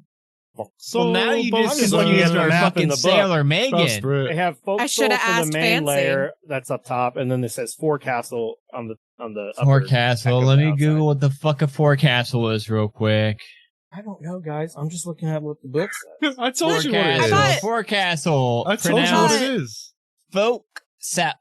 That's what I'm saying. It's the Forecastle. same thing. Is Oh, that so the it's same literally thing? the same thing? Literally the same fucking thing, but Jeremy's calling it two vastly different things. Okay, so I was right. Me and Megan have been on the Massively same page different. this whole time. And it's You me and guys. Jeremy who. I heard a boat term and my head's exploding. Don't blame me. Blame Gary fucking Gygax. He wrote two God words damn in it, this book. In Gary. your defense, most of the time, the forecastle is removed shortly after the boat is born, and it's kind of unnecessary, but, just like a thing that's done so it looks like the other boats. Well, this isn't an after castle. This is a five castle. Jeremy's making up shit. Okay, Then we have the boat five bris. Look, I am. Exactly. All right, yeah, let's do it. Okay. You come up here, you open the door, you get to it, and it's so warped from moisture, it's not even fitting in the frame correctly. Like, it's not even like, is it locked? You grab it, and it's like, it's not even closed all the way. It's like knocking against the frame. It's like been warped to where it doesn't quite fit in there. It's just somewhat rectangular now. And you open it, and sure enough, just you're greeted with a dark room full of cobwebs everywhere, all over, like multiple feet of cobwebs surrounding this dark room. The only light being the light coming in from the door you just opened. And just immediately, you just see in there, this entire room is just littered with spider webs. It does look like towards the back of this room, it extends. Here, actually, I can reveal it for you all real quick. Extends back probably about 40 feet. There is a large table that's in there. That looks like maybe that, large table, some broken lanterns on the ground. There is like a chair and a bed in here. There is a cabinet on the wall that is completely covered in spider webs. It's kind of hard to see inside. Looks like at one point it was probably the navigator's room. Did you say you revealed it? I'm not seeing it. No, I'm gonna do it. Oh, okay. I was going to say, Jeremy, we're still seeing the top. Oh, there deck. she is. Okay, nice. Okay. Expose yourself immediately. Move There we go. over that away. Gross. So if you're standing right there, oh, you know what? Probably better. I did this. Yeah, if we did what though? If we did. Whoa. Oh my dang. gosh. So are we still on the top deck, or is Yeah, this? you're still on the top. So you open it up, and you look inside, and yeah, you see what looks like it used to be the navigator's room, just absolutely covered in spider webs. There's broken wine bottles on the ground. There's a map that's just like curled from the moisture with webs layered all over the table. Behind the table is like a trophy cabinet that looks like liquor bottles in it and different paraphernalia and things like that. To your left, you see that there are stairs that seem to be crawling downwards, or they lead to a door, and just the angle of them, you can tell that obviously they descend downwards. You've already seen what's above. And yeah, you just see this huge, this large, completely covered spiderweb room. Like if you walk into this room, you're going to be walking through cobwebs. You're going to have to do something about it. I mean, I'm immediately just kind of like waving my rapier about, trying to get rid of them. I'm wondering if Yeah, how he's got his boat hook, aka quarterstaff, is just Don can using that. Produce flame in his palm and just kind of like I think if I just kind of walk around with it, like I think just the radiant heat probably should. So are you like in the front holding this torch, like not torch? But it seems like if it is going to work, like if my produced flame is able to melt some of the cobwebs, then I think it does make sense for me to like lead the way. Okay, yeah, you walk in, you guys clear the initial part.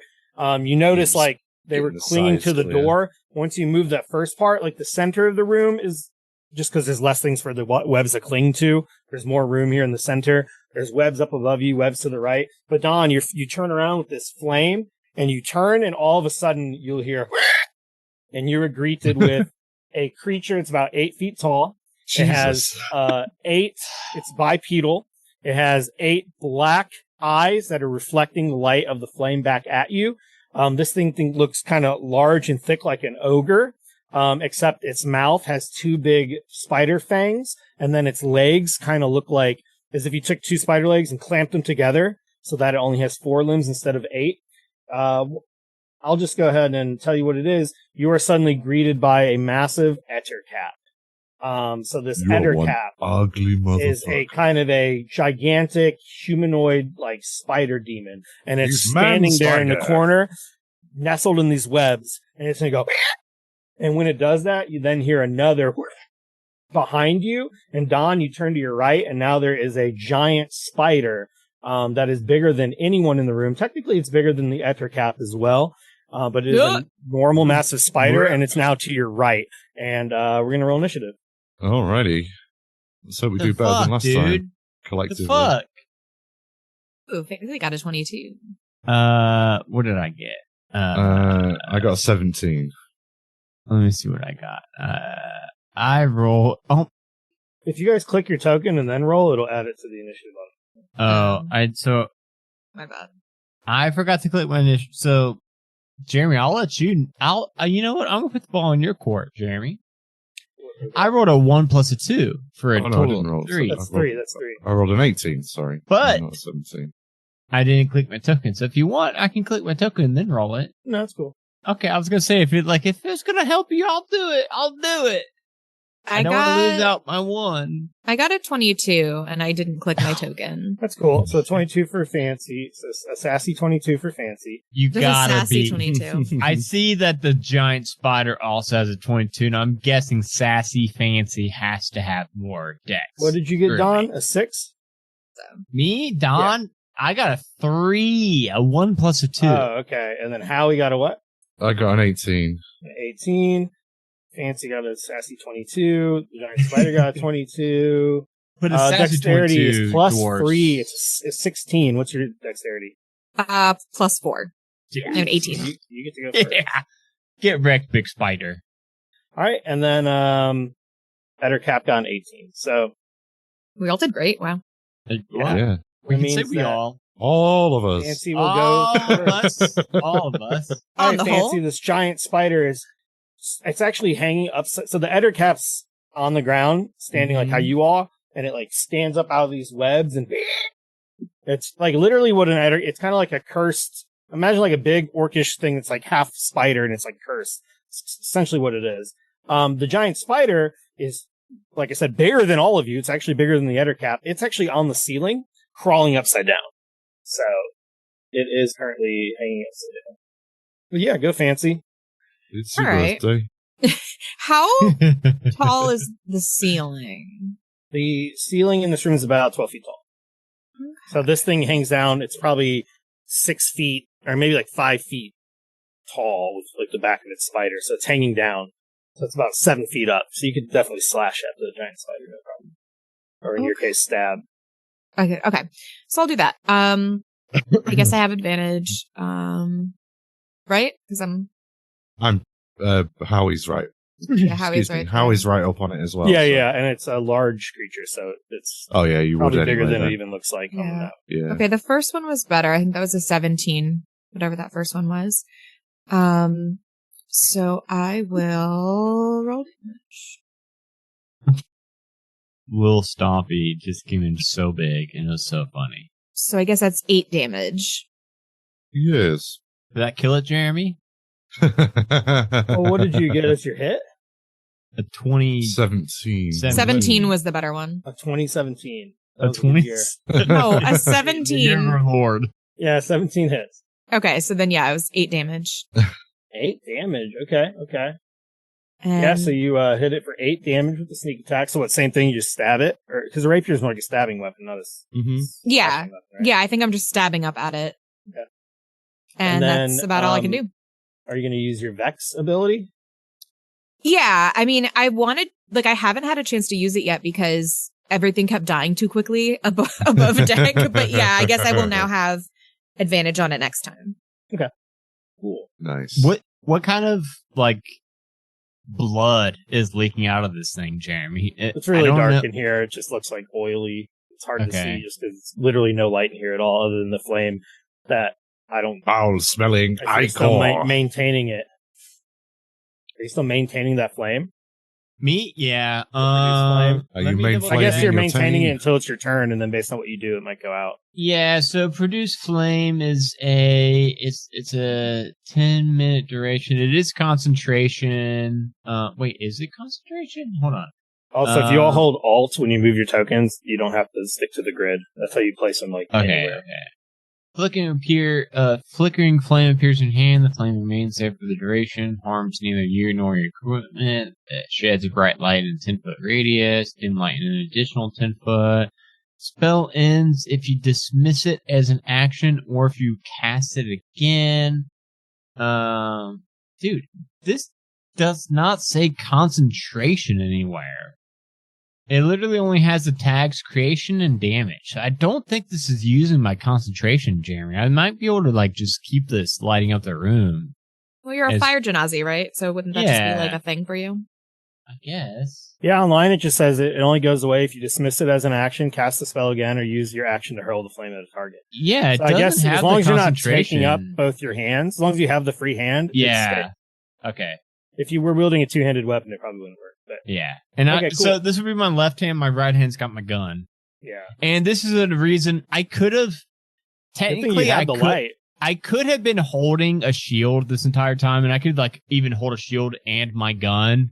So I could have had a 16 armor class instead of a 14 this entire time, but I just don't think that's something that Don would do. I don't think Don would hold. And now I like that I don't have a shield, because now I can narratively, be holding up this light in my left hand and my gun in my right hand. Now I can still be free to do whatever I want, Cool.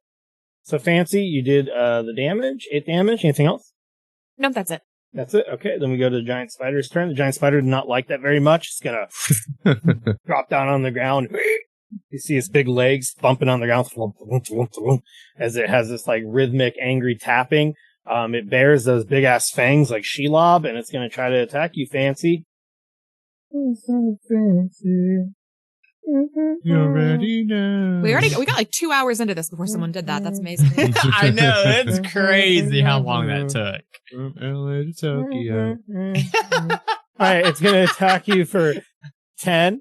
I would say right now, because you guys purposely said you're, like, clearing the webs and, burning them and whatever, you're not currently stuck in any webs, so it's not gonna get advantage or anything. So 10 against you as it tries to bite you, that does not hit. Not gonna hit, no. Alright, so that's not gonna do it. Sorry, giant Not spider. gonna do it. Alright, so the Not gonna Ettercap is then gonna let out and it's gonna run forward. It kind of sounds like a charging minotaur. It starts stomping across the deck as it charges. relatable sound we've all heard. And it's coming up right behind you, Dawn. Don, On you're Volcano. about to get capped. What about the Ettercap? First First thing it's going to do is swing at you with its claws. That's going to be an 8 to hit. Well, we all know I got a 14 juicy armor class. All right. So a juicy that guy. 14. Oh, what an unfortunate turn of phrase. That's I didn't. That's And it terrible. tries to bite you with a That's 14. yours. 14 still miss it. Was that I the didn't say second it. 14 or is that the first? No, the first one is 8 to hit. The bite was 14 to hit. Okay, so they both miss. Yeah. Oh, I do You have just said 14 you have armor class. 14. I have 14 armor class. Yeah, so yeah. that does hit me. So yeah, you're yeah. going to take 8 piercing damage and then 2 poison damage. And now you need to save on a Constitution saving throw. Was that 10 total? Or be poisoned. Yeah, 10 total. 10 total. Okay. And do a Constitution saving throw. Constitution save and throw, baby. I got a plus 21. 2, which is, of course, a 21. Oh my Holy God, I almost got a moly. nat 20 on that Nice. shit. So yeah, Wow. you are fine. It bites you, but you're like, fuck this. He's an unreal spider. But yeah, it doesn't feel good. Those big ass fangs. There's another word for it, right? A more specific Mandibles? spidery word. Mandible. Those It big did a ass third. mandibles are like, and they like It did a clamp third of onto my you. HP. So I don't want to Google that is the thing. So we're I gonna just- just guess what those. And now we go to are. Howie's turn. Howie immediately in front of you is Fancy getting attacked by a giant spider. The Ettercap came charging out at Dawn. Oh, did you want to do? 33% of my You're closest health to the and door. damage. You can leave, shut that door, call for Jebediah, and get the fuck out. So I'm sorry, I've really frightened the spiders. Goodbye. No, I won't do that. That'd be very. I will spend a focus point to activate my elemental attunement again. Spider's no longer upset. So that's that done. I've activated elemental attunement, which should have pulled through onto my character sheet properly now. Yep. We're gonna go with thunder damage this time. I'm gonna go for an unarmed strike on the big old Spidair. 16. Does that hit? 16 to hit the big old Spidair. That does hit the Spidair. Okay, so the Spidair takes It's the 6 thunder damage and must take a DC 15 saving throw or be knocked Thunder, backwards. not lightning, but thunder. The thunder this time, yeah. Yeah, it's different. Sound. It's like sound damage. Yeah, so I guess like the vague sort of ghostly outlines of the air molecules vibrating extend for 15 feet from Howie's limbs and Yeah. thunderous detonation hits the So spider. as you make this thunderous sound and you hit it for 6 damage, it cries out in this shriek pain, and you can see how like these vibrations are absolutely making all the webs vibrate. Definitely not signaling anybody. Oh God. Anything else? Yeah, we're gonna do it's best to get it all out of the way. To be fair, the thing that senses the vibrations is already fighting you. So Yeah, exactly. We took down a lot of those webs. I just thought fire may be a bad idea on board a sinking ship, but everything's pretty damp, so who cares? For a bit of variety, we've gone thunder damage. I'll spend another focus point and do flurry of blows because I don't think that blows. it sure does. Yeah, at the start, the elemental attunement doesn't actually take an action or a bonus action. It's just something I can do at the start of my turn. So yeah, and then so I've got another two unarmed strikes. And here we go. Here we go. That's another 16 to hit for another 6 thunder damage, and then the last one, a 9. So I'm guessing that doesn't hit. The 9 does not hit. Yeah, you're No. fucking this thing up. You're punching its little carapace, and the first one's tough, the second one's less tough, the third one's squishy. You're punching right through this thing's chest. It's definitely bloodied. I didn't know if you guys know, but 5.5 bloodied's back. Official. Everyone did it anyways, but it's official now. Yeah, It's very bloodied. I was just swinging a 3 uppercut combination into the guts of this spider. Did you want to move or anything? No, I think we're gonna just keep fucking up this spider until All right. its fucking up days are done. Then it's time for Don Volcano. Don Volcano. DJ Don DJ Volcano. Volcano. DJ Don and the Volcano. DJ Don and the Volcano. DJ Paulie Del Vecchio. I don't like that one is right up on me. You know what? Little Right up on Stompy. me.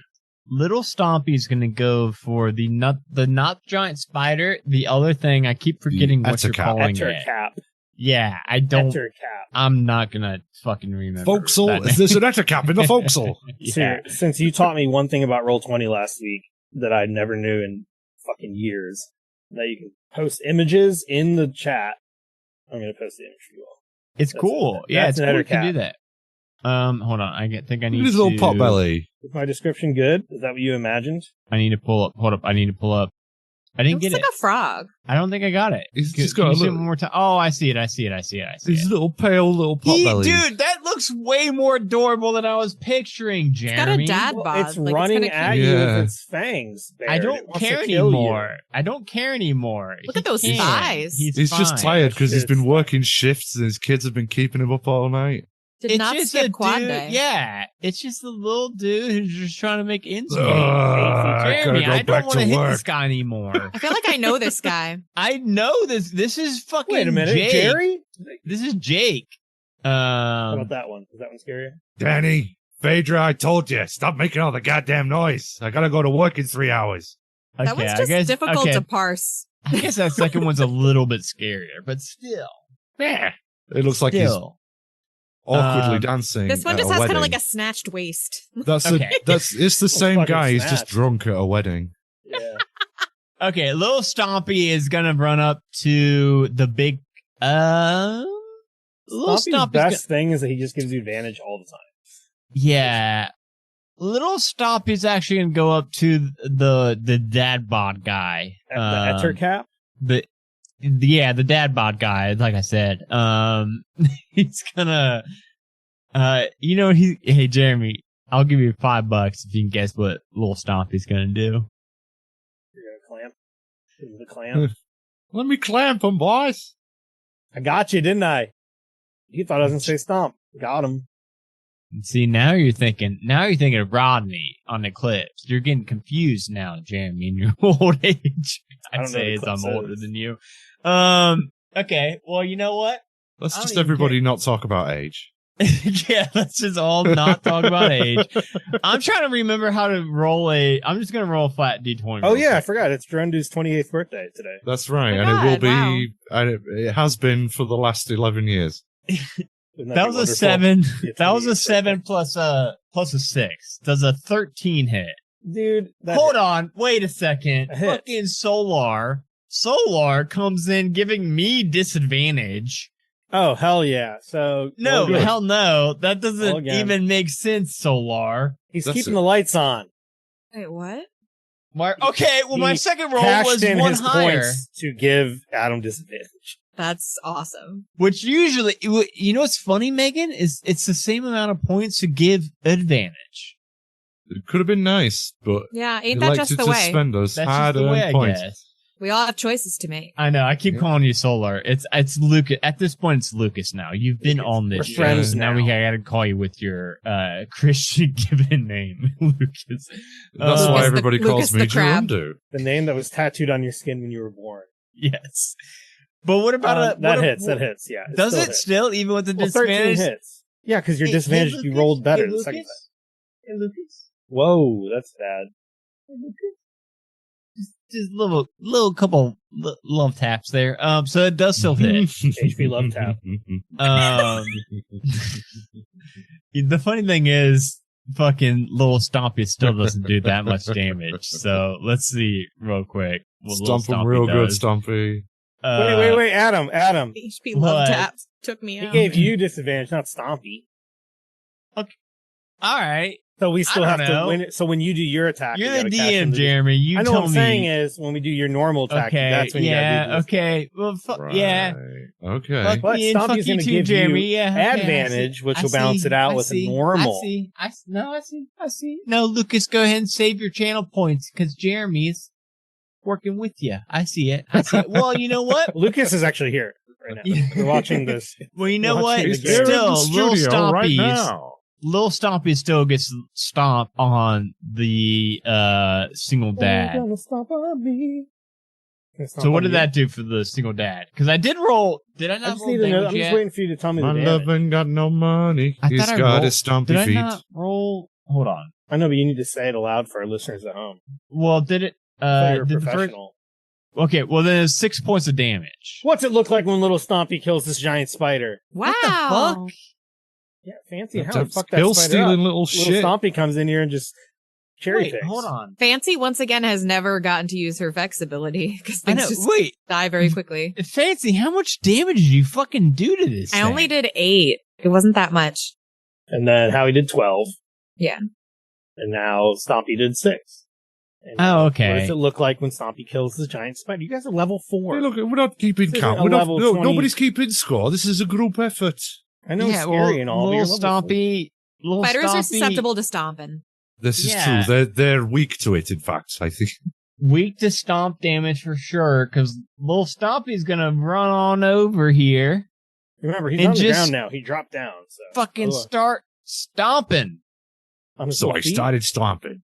And I guess he's gonna stomp. You know what? He's gonna keep stomping, and like I'm picturing this dad bod of a fucking spider is gonna be like backtracking, backpedaling, like trying to like, oh no, quit stomping my feet. Ah! Oh, I thought you were stomping the big giant spider. No, he's stomping. He's That's a stomping cat. the boss Other boy. cat. Oh, Does that that's- change he's the stuff? that changes everything. It's the first one to hit him. I thought you were saying the other one. Yeah. Okay, yeah. that's Well, now what we I know was the kinda other one's confused almost about. I was like, I was wait, going to say how he's did we only got kill 6 this- HP. Okay, Write that I was down. like, how did we kill this guy so fast? Okay, He's very elderly. well, so he is gonna. You goddamn I'm gonna, kids, get off my navigator's boat. What did he roll to hit? He rolled 12, a. Guys, what did he roll to hit? It was pretty 7 plus good. 5? It's your bullshit. You tell me. It's not. 7 plus. It's Bullshit. no, it was 8 plus. Bullshit. So Eight it was was the 8 second roll. plus 6. Okay, so he hits. Yeah, he hit him for 6 damage. So Okay, it stomping on does his little still hit. feet. He's Okay. definitely not dead. Okay, well, it's just gonna stomp one of the big elderly frog spider Not foot. elderly. He's He probably looks like elderly. 3. Jeremy, every picture you posted, he looks elderly. So I'm gonna call him. He looks at elderly. least middle-aged, I'd say. He looks like he's had a hard life. It's middle-aged. A hard life, middle-aged. Born as an Yeah, elf. he's had a rough go of it. He this has kind of a cat. he has kind of a divorced aura. It's a Ah. big. He's giving off big divorced aura vibes. He's got a freezer full of like hungry man ready meals and Yeah. like He definitely has 2 pairs of pants, and that's it. Oh my god, thank you, Danny. Wait, hold on. Yeah, Sorry. he's giving an advantage to Megan. Hold on. Okay. Yeah, I don't have I need to pull the chat up. Anyway, Um, Stompy hit him for 6. Then what? And then, okay, I still have shit to do too, but you confused me by killing this guy. Stompy can go stomp on the elderly guy. I'm going to take my gun and I'm going to shoot the big giant spider. I'm just going to start blasting, okay? you got disadvantage though, right? Bang, bang. No. I'm shooting the big spider to the bottom right. Oh, have you already used your disadvantage from Yeah, you have disadvantage God, from Lucas. Lucas. Fuck you, Lucas. I forgot. I thought my disadvantage was because I was point blank to the daddy spider. I mean, Way to go, Daddy-O. Oh, I rolled a 12 and a 12. 17. Okay, so 12 hits. yay! The spider. Lucas? The big Hey, spider. Lucas? Not the other thing. I right? know. I'm shooting the big spider. Hey, I just want Lucas to know. Oh, wait, bad news. 12 misses. God, dude, are you? No, I Jeremy, accidentally don't know pulled if up this. I accidentally pulled up the Salvage character sheet because I had him in tabs. I was gonna say 12 seemed too. Yeah, sorry. Lucas, you got me this time, buddy. Wait, is advantage transferable? Like, can I give Adam mine? No, Okay. just save it. Yeah, just Lucas save paid. Well, because it. my character is Especially not if, completely broken, and I can give myself advantage whenever I want to. It's fine. It's fine. So you shoot been- and you It's miss. been nominated by our And it audience. just We can't. hits the wall and puts yet another hole in this rotted ass wood. When you do that though, beam of light just into the ship from the outside Whoa. because That's you much, know. much brighter. Yeah, one little beam of light, one bullet-sized beam of light coming in. From the outside, you missed the spider, you shot a hole in the wall. Okay. Now there's a I beam thought of you light meant coming in. Because all the other holes are clogged up with the spider webs. So there's like dim glowing light where you can see the holes just barely, but they're mainly blocked. But shooting this fresh hole, it's just this beam of light piercing the otherwise completely dark room. Well, I guess you do have your fire burning or whatever, but you get it. 'Cause we were blinded by Nothing the else, light. Don? You want to miss anyone else? Whoa! He's revved up like a deuce, another runner in the night. No? That's all I got. All right, Fancy, it's your turn. Okay, so because of Vex, I already have advantage on this thing, so I'm going to save my Danny advantage for later. Advantage. Advantage. The advantage. Advantage. It's the al dente. Okay, so I'm just going to make another rapier attack. Let's do it. Jamie's still calling you Get him, sassy Sussy. in chat. Sassy. Get him, sassy. Sassy, get him. It's your one chance, Sassy. Don't let Is that a 9 to hit and then a 15 to hit? Yeah, it's a 15 is going to be the No, one. please, Are you Lucas, attacking don't. the giant spider or the Ettercap?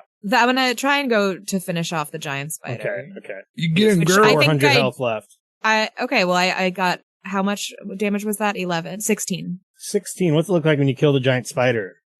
I think that I'm just I think I've got my rapier in my top fin. Like, I don't know if that's like a dorsal fin or whatever. I'm not a marine biologist, but it's like the one that's on top. And so just sort of like poke. And I think I'm just like, What do you mean in your top fin? no, like I'm holding it like with my With top. the fin? Yeah. She doesn't have I don't have arms, arms. right? I just got fins. Well, And so okay. it's a special Jerry's sword. trying And to it's, figure out the mechanics I of this. explained Well, no, I'm that just- She's got prehensile fins. yeah. And the sword and big is built sexy for legs. Yeah, and the sword is built for Finn. So, yeah, anyway, I'm just stabbing upwards kind of repeatedly, and then I think I must get it just like right in the eye. It's just your average fin sword. Jerry, There's did Are you you miss? sure that you're a Locathal or whatever? Jamie, yeah, well, did my you miss- interpretation of that was like just anatomically correct fish with Look, man. sexy legs. Sexy The legs. Is yeah. that not Locathah- what it is? Locathah aren't a or- monolith. There's I all think different Jeremy kinds. is fucked up on this. I think Jeremy's not grasping the whole concept. It's like a Megan, mermaid, but top half I fish, fully bottom half get it. woman. Like, Yeah. that's what that is, right? The correct way around.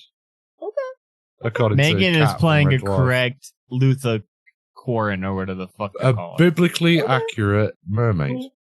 Why does it have a dog?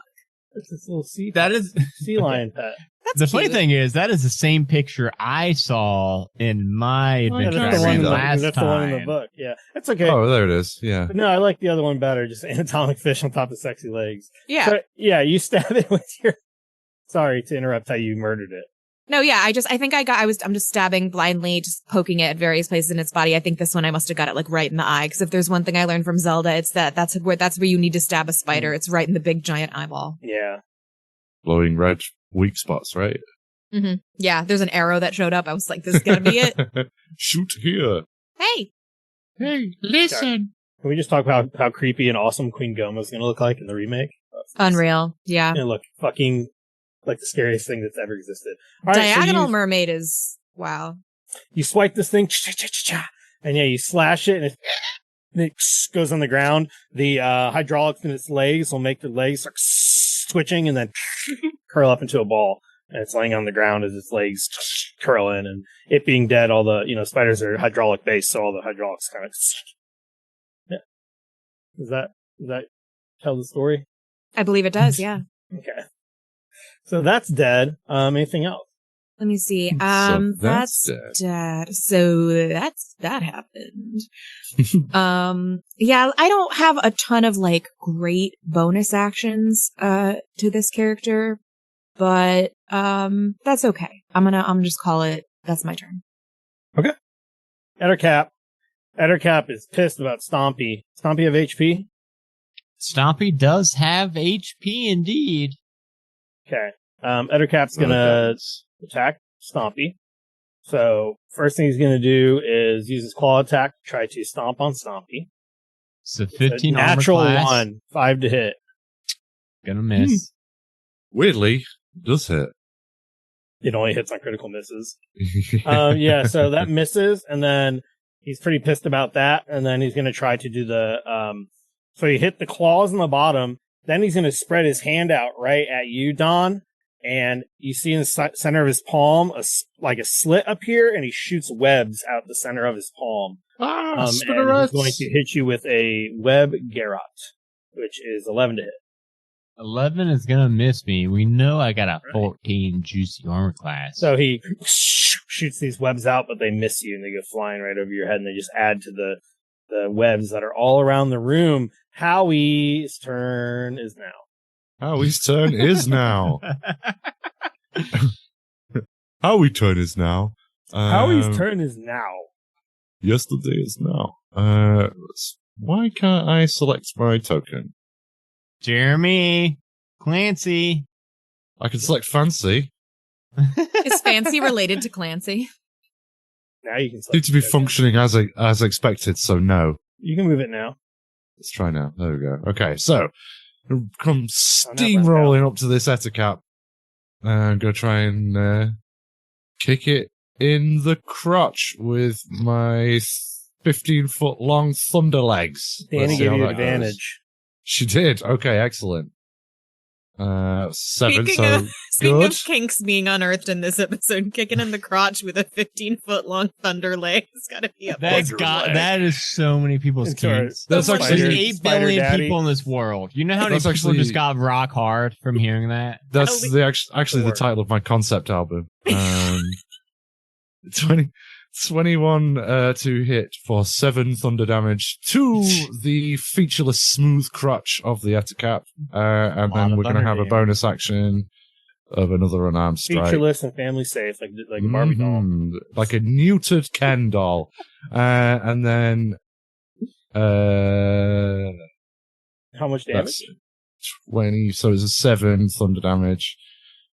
And then another 8 thunder damage. So, 15 total. Nice. It does not seem to like those noises at all.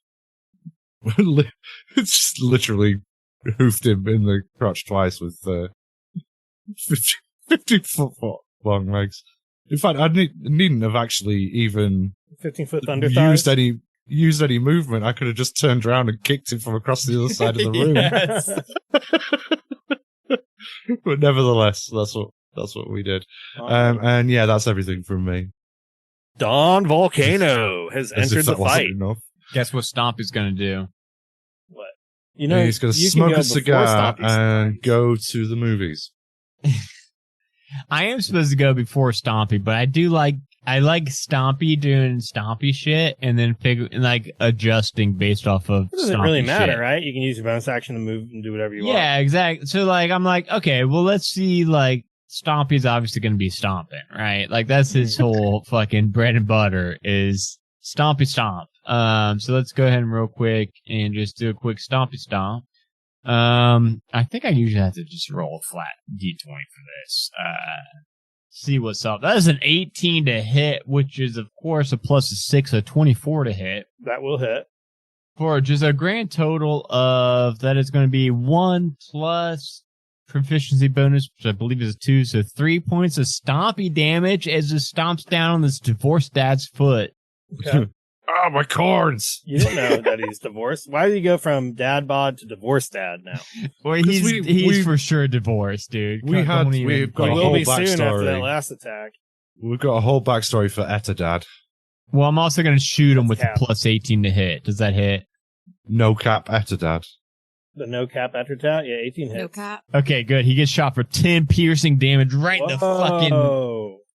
the other foot. So the Stompy stomps on one foot, I shoot the other foot. Fuck him. Okay. He's falling on his ass. He's going to need a trip to the podiatrist after this. 100%. Anything else? Don? Anything else, Jeremy? What do you want? What do you want What do you want from me, Jeremy? What do you want from me? I just stomped his foot and then shot his other foot. I did a total of 17 points of damage, Jeremy. I think that's enough. No, I don't have anything else. Fancy's turn. Yay. All right, so now I am going to use my advantage. Jeremy, the DM equivalent of an emotionally distant father.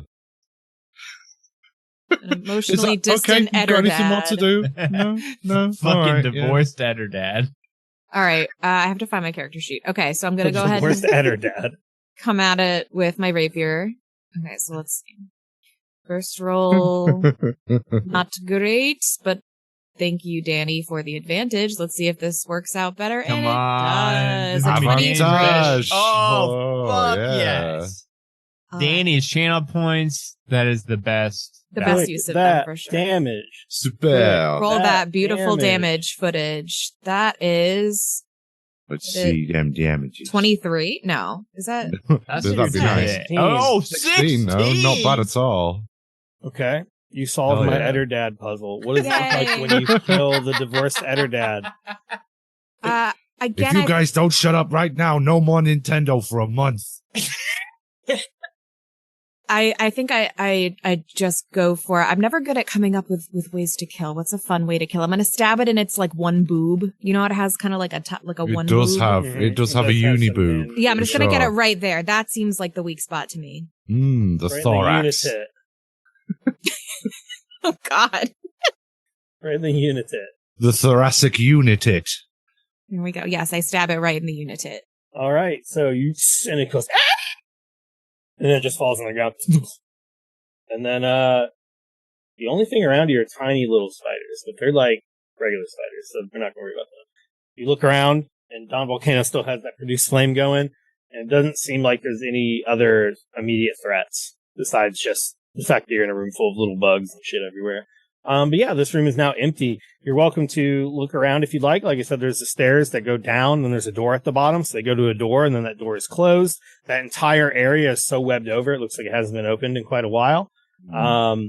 There's also the map on the table. You're welcome to explore this room as much as you'd like. There's just a lot of webs everywhere. I wouldn't mind checking out that map. Sure. Yeah. You go over and look at that map. Don Volcano, Yeah. you're going to come in with the assist over here with some light. Yeah, I'll get a little bit closer to the light. And I think it's gonna like burning away some webs too as I go. Okay. I can do elementalism, which can make a puff of like embers, which may help supplement it. But yeah, yours is Don better. Volcano's light is so good. You don't even It's need much it. better. Yeah, no. Howie's just got a pile of tricks. Don Volcano's the real deal. All right, so you look at this map, and it shows a map of the Azure Sea, and it shows, you see at the top is the top of the continent where Salt Marsh is, and then it shows their destination, and it looks like they were headed down south to the hold, what it's called Jetsam Island, and it's near the hold of the Sea Princes, which is something all of you would have heard of before. But Yeah, absolutely. yeah, but the Jetsam Island was the destination that they were all headed to.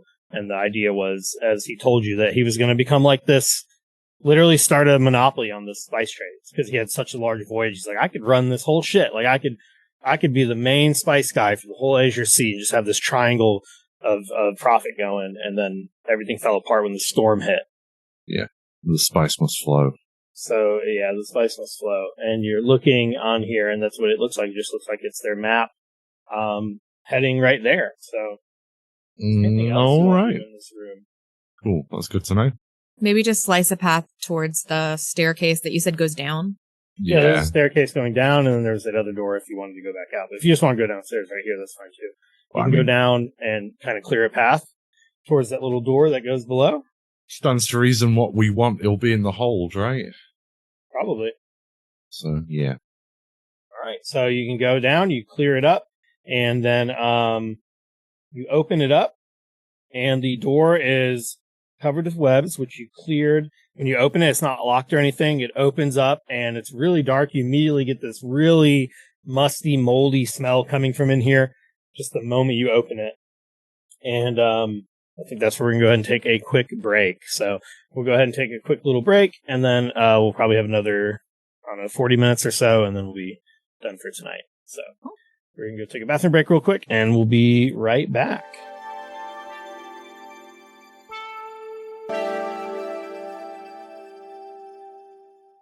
LinkedIn is pretty amazing at helping you grow your small business. We cannot make your email response time faster, We can help you sell, market, and hire in one place. We cannot help you find space for your 3 desk drinks. Why do you have 3? And while we can't help you find the perfect volume for your presentation video, LinkedIn can help you find the perfect audience for your business. Grow your small business on LinkedIn. Learn more at linkedin.com/small business. Study and play come together on a Windows 11 PC. And for a limited time, college students get the best of both worlds. Get the Unreal College Deal. Everything you need to study and play with select Windows 11 PCs. Eligible students get a year of Microsoft 365 Premium and a year of Xbox Game Pass Ultimate with a custom color Xbox wireless controller. Learn more at windows.com/student offer. While supplies last. Ends June 30th. Terms at aka.ms/collegepc.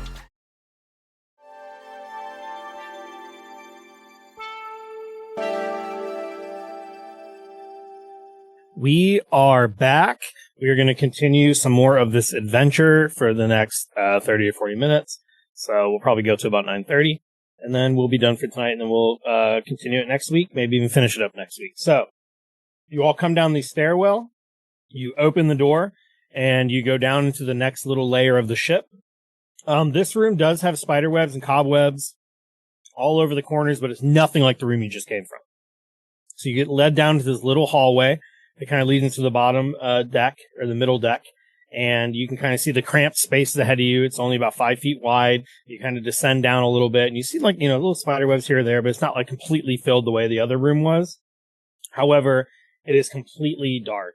From where you're all standing, Dawn, if you're in the front and you have your produced flame out, you can kind of see that it extends down about 15 feet, and then it curves, and then it kind of opens up.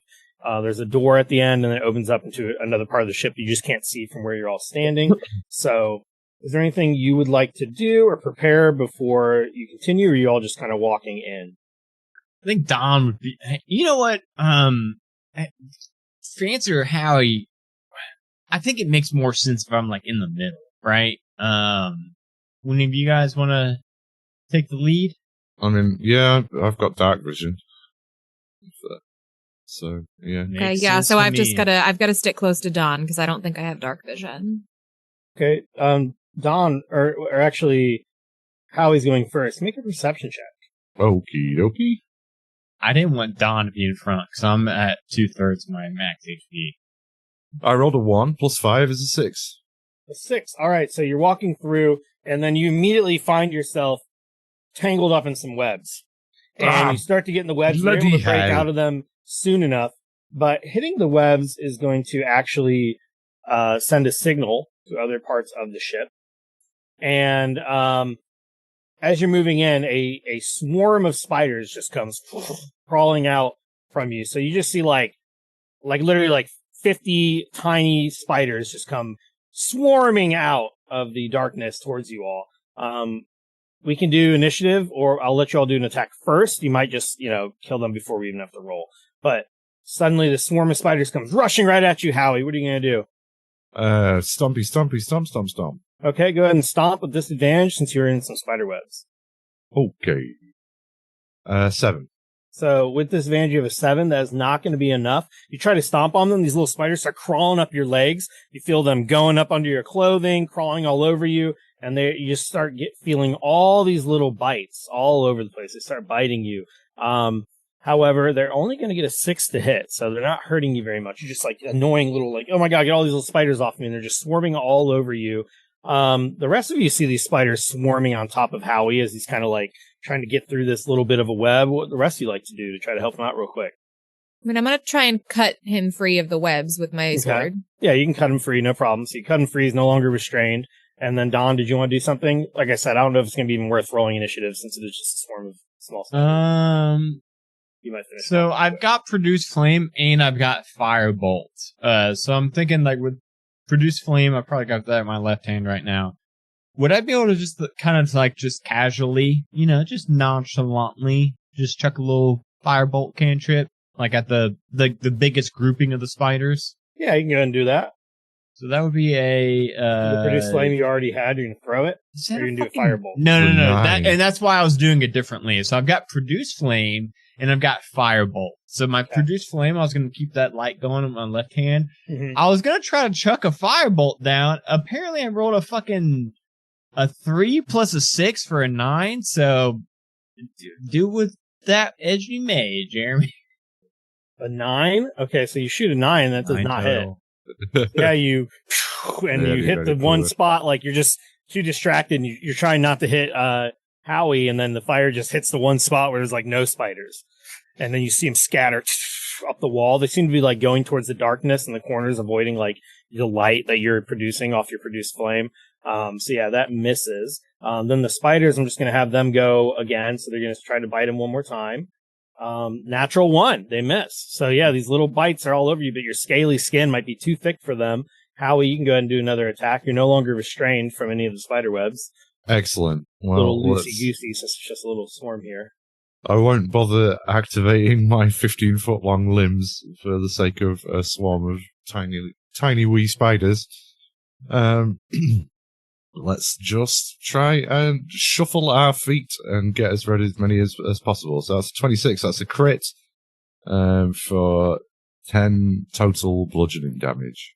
Wow, 10 damage. So yeah, you're able to smash a whole bunch of them. You take out basically half the swarm as you're just stomping all over them, kind of like shoving them off of you, like squeegeeing yourself of these spiders and then stomping on them as best you can. You take out about half the swarm with that. Is there anything else you want to do? Yeah, I've got a bonus action, so we'll do another one, and then we'll see how that goes. 1 sec. I'm assuming a 9 does not hit. 9 does not hit, nope. Ooh, well, that'll be it for good old Howie. All right, so then they're going all over Fancy. What would you like to do? Last time you cut him free, and you see that there's still these spiders kind of swarming all over him.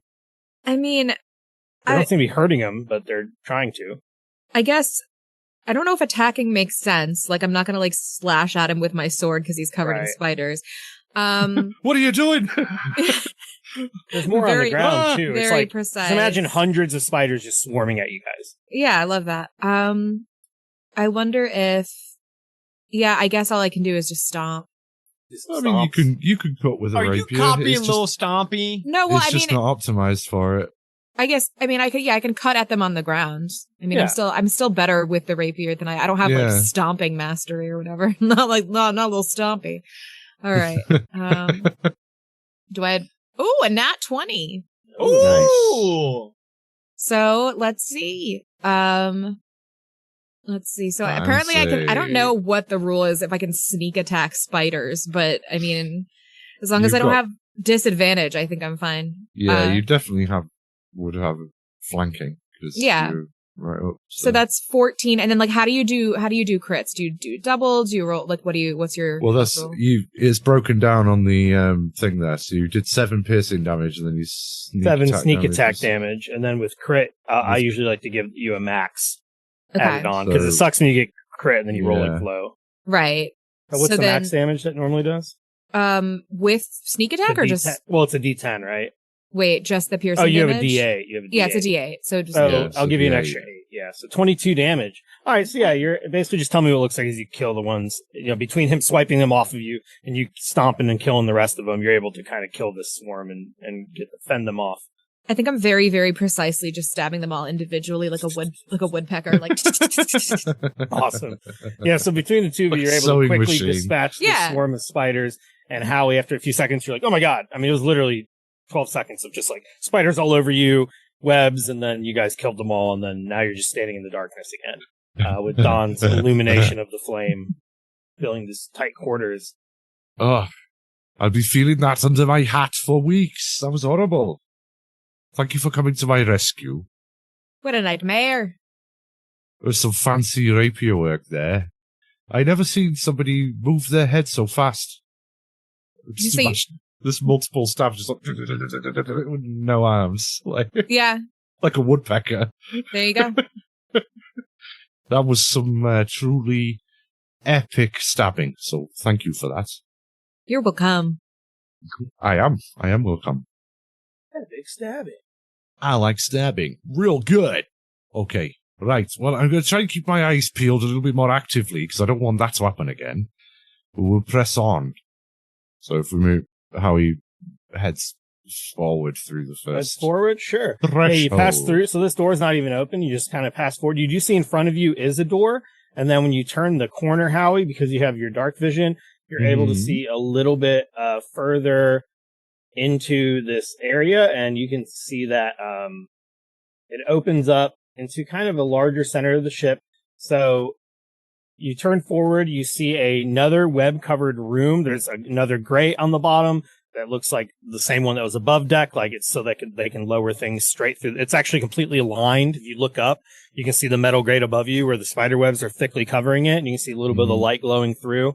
And then there's another metal grate below that seems to lead to the bottom. Same thing, it's just covered in webs. You look to your right and it extends down, and you see that there are 2 doorways on either side. And if you look to your left, there's another doorway in front of you and another one. So turning this corner, there are 5 doorways it opens up to. And this room is also just completely covered with spider webs. And Howie, you turn and you see another giant spider just staring at you really low. It's low to the ground. It's actually making kind of like a growling noise. And it's like, and it looks different than the giant spider that attacked you before. But sure enough, there is a giant spider right in front of you, and it's going to leap at you as soon as it can. Sorry, I need to reveal this like this. So it looks a little bit smaller than the one that was on the floor a minute ago, but it's still a giant spider nonetheless. It seems like a different species, and it leaps at you immediately. Just immediately jumps on you. It's probably half the size of you, and it's like I said, making this barking sound.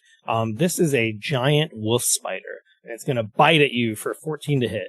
No. So it tries to bite you, but you're able to, like, I guess, elbow or block it enough to where, like, its big fangs are not able to bite down into you. And I'm just going to go ahead and roll initiative for it real quick. It got a 16. So if we can all just roll a quick initiative, because this one's just slightly more beefy. Dude, did I just really roll 2 back-to-back nat ones? That is such horseshit. So Don got a 3. I got 11. Fancy got 11. a 7. Howie got a 7, and the wolf spider got a 16. It seems like we're alternating between really shit initiative rolls and really good ones. Feast or famine here. Volcano. Bottlenecked. Don hasn't rolled well all night, to be fair, though. Well, that's just karmic retribution for you, Adam. So that wolf spider is going to try to take another bite out of Howie. It's going to try to bite you as it's, leaping, like you knocked it back, it fell down on the ground, and it's like trying to climb up the front of your body. It seems to know to go for your face, and it's attacking with a natural 23 to hit. So you're going to take 7 piercing damage and 14 poison damage. Okay. Whoa. So piercing damage. Okay, so I'm 7 going to use piercing my... plus 14 poison to crit. That's fine, yeah. But first, I want to use my reaction to do deflect attacks. Okay. So when an attack roll includes bludgeoning, piercing, or slashing damage hits, you take a reaction to reduce the attack's total damage by 1d10 plus 8. Nice. So, I can't roll less than the amount of piercing damage that I received, so it'll just be the poison damage, I guess. Well, it's just all of it together, right? Total 21 damage? Or does it break it up? I mean, actually, I guess, how does it say? It just says total damage you receive. Yeah, that's true. So I'll roll it then. Anyway, we'll see what comes. It's 10, so I take 4 poison damage, I guess. Okay, 4 poison damage and 7 piercing, and then make a Constitution saving throw. 1 sec. 13. 13. Okay, so you're not poisoned. And yeah, this giant thing crawls up you and it bites you, even though it looks slightly smaller than a lot smaller than the one you fought before. It's like ferocious. On top of that, then you're going to see another one of these giant wolf spiders come running up behind it just a few seconds later. So it's going to use its entire turn to just sprint out of the darkness behind you. So how you see there's another one coming up just behind where the other one was. And then, unfortunately for all of you, you all hear a familiar and Howie, you actually see another Ettercap as well come running out behind them. It's the divorced dad support group.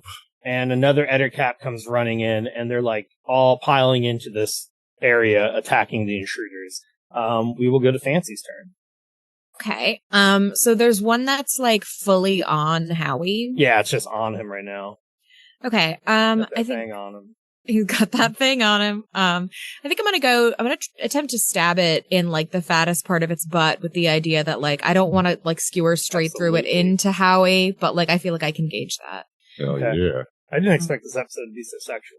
Stab it, right in Dude, the it was a butt. very sexually charged episode. I wasn't thinking of it in a sexual way, but I'm not into spiders that way. And that's, you know what? I don't judge anybody. Well, the divorced Eder dad is. Okay. Well, then this is great for him. This is a spider with 8 beautiful lady legs. There we go. And that would be a different. Oh my That's a different goodness. kettle of fish. It's like, oh God. Okay. So Pun I'm fully assuming, intended. all right. I'm assuming I have advantage on this. So 14 or 17. One of those. Probably the better one. Does the 17 hit? 17 does hit, yep. Okay. So. This is against the giant spider that's on top of him. The wolf spider? Yes. Yeah. That's, I feel like it's not giving me accurate number. So 18 total damage. 18? Oh, yeah. 18 damage? Yeah, that's what it says. That's a rogue life, baby. All right, you 1d8 kill plus that. 4, 4 plus 4 You equals kill 8. that and giant then wolf 6. spider. How do you kill it without hurting Howie? I think I just really like expertly gauge the thickness of the butt. And so I'm able to stab into it in such a way that it doesn't like go all the way through to pierce Howie. It just like Okay. his the life force is stored in the butt.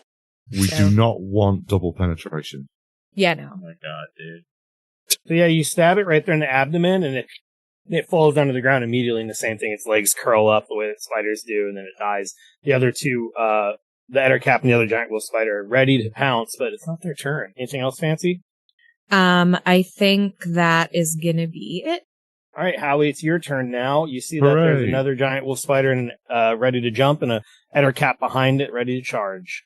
All right. How he's gonna resort to his usual thing when he's frightened, and that is to spray his acid breath weapon. As one does.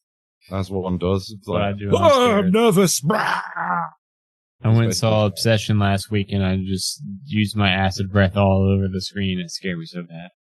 Okay, so that was I guess it doesn't really make a difference because of the constraints of the corridor. But it's a DC, whether it's a line or a cone, I mean.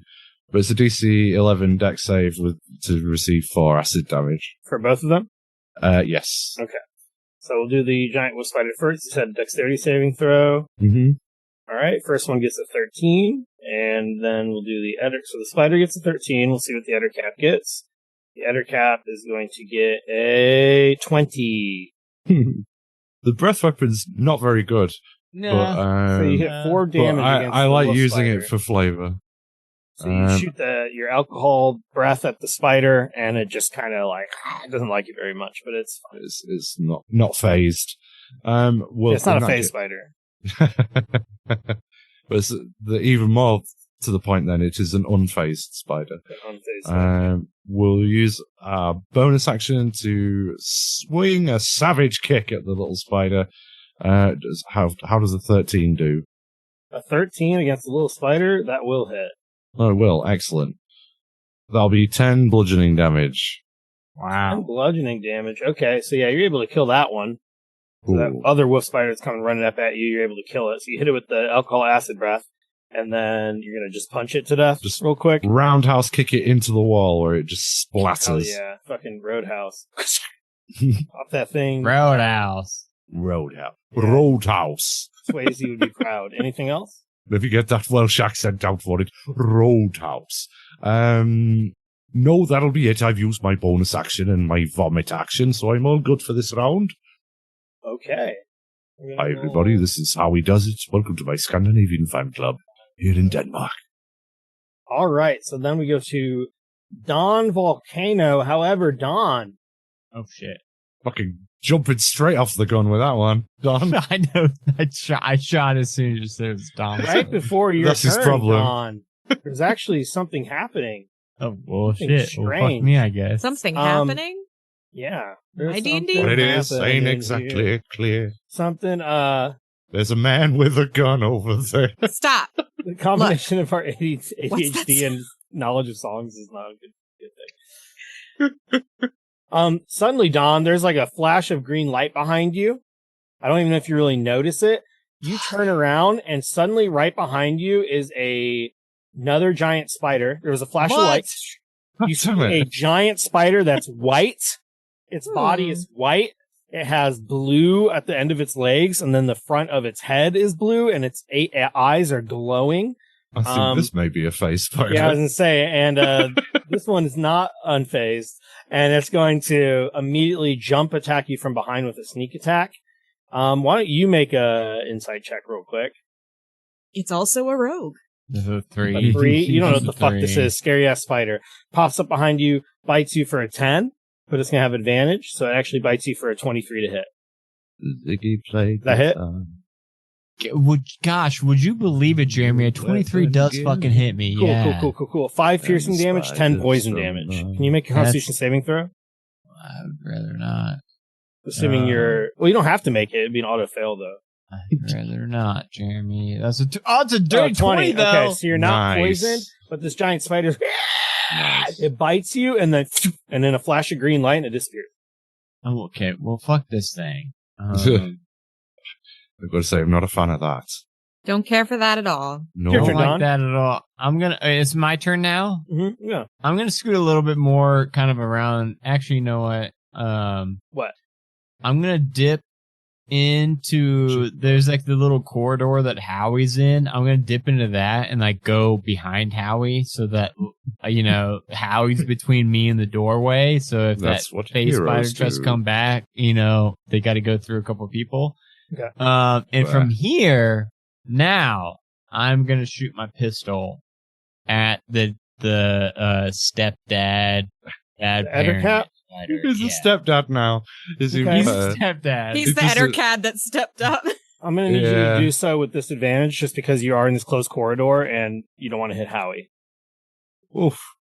So it's 22 and 11. 11 misses. So you don't want to shoot Howie right in the back.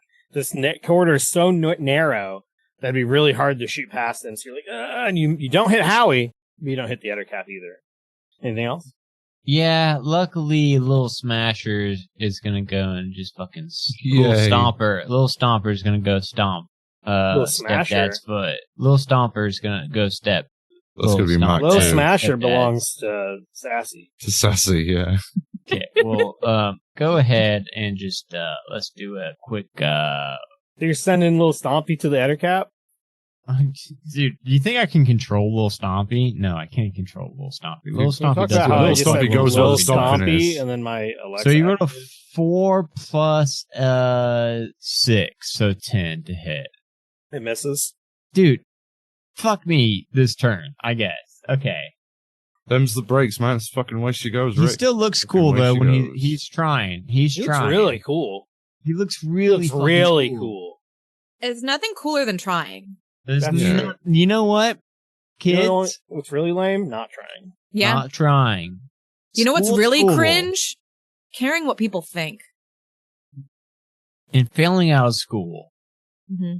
That is so embarrassing, kids. Don't do Hey, it. hey guys, we didn't win, but we tried our best, and that's better than a victory. We're dead now. We But made a lot of friends along the way. I'm Yul Brynner, and I'm dead now. Smoking killed me. Don't smoke. Okay, that's all my shit, Jeremy. Go ahead and embarrass me more. I don't even care anymore. Okay. You It's do the know. Ettercap's All turn. on The your own. Ettercap is going to attack Stompy. So the Ettercap, as his little Stompy tries to come at it, he's going to skitter back a little bit, and then he's going to stomp down himself with his claw. 20 to hit, 7 piercing damage. Good Slashing fucking- damage, sorry. Good Son fucking of a luck. bitch. Good fucking luck. He's got a 15 armor class, Jeremy. Good luck hitting him. 20 to hit. Already Good said luck. Hey, Jeremy, good luck hitting him. He's got a 15 armor class. that. Okay, 20 to hit, 7 damage, and then it's going to reach down and bite him too, and the bite Okay. is a Well, 7. don't. Pop him like a can 7 to opener. hit? So the slashing 7 damage hit him, but the bite was only a 7 to hit, so it misses. I think. Yeah. Fuck you, I guess. What's your okay. AC? Stop it. My AC is 15. Its AC is 15, so it does get that first hit. Okay, cool. How much was that total? Just 7 damage. 7. Okay. He's still kicking. He's still Okay. kicking. Then we go to... No, we don't, because they're both already dead. That's crazy. Fancy's turn. Okay, I'm gonna step in and assist my pal Stompy over here. Stabbing the other one in the boob worked great, so I'm gonna try that. It's true. Yeah, you can go up there and go for that unit hit. Okay. All right, 18. I don't know. Let's see if I crit on this. Right in the nippleless unit hit. 23 is the better one. 23. So, all right. And that's going to be for how much damage? I like how you keep rolling this Wow. high, but like not crit. It's like 24, but it wasn't crit. It's So close to critting. Yeah, I got 18 damage. big crit. Big King And remember. we've got the same dex score, so it's like 18 +6. damage. All Fucking right. rogue. Why don't I just play rogue every game? Because goddamn, this damage is crazy. Okay, you hit it for 18, still kicking. Okay. Then in that case, I will. You know what? Yeah, that's it. That's it. Howie's turn. Howie. All right. I'm still not going to activate my elemental jibby jobbies because I am concerned that even more nasty things may yet still turn up. But yeah, Howie will close with the Ettercap and we'll give it the old 1-2. He said optimistically. Whoa, 21 Whoa, and yeah, all right. 25? Damn. So, yeah. Both hit. Yeah, those are both hits. So that's 16 bludgeoning damage from the old 1-2. To the Ettercap.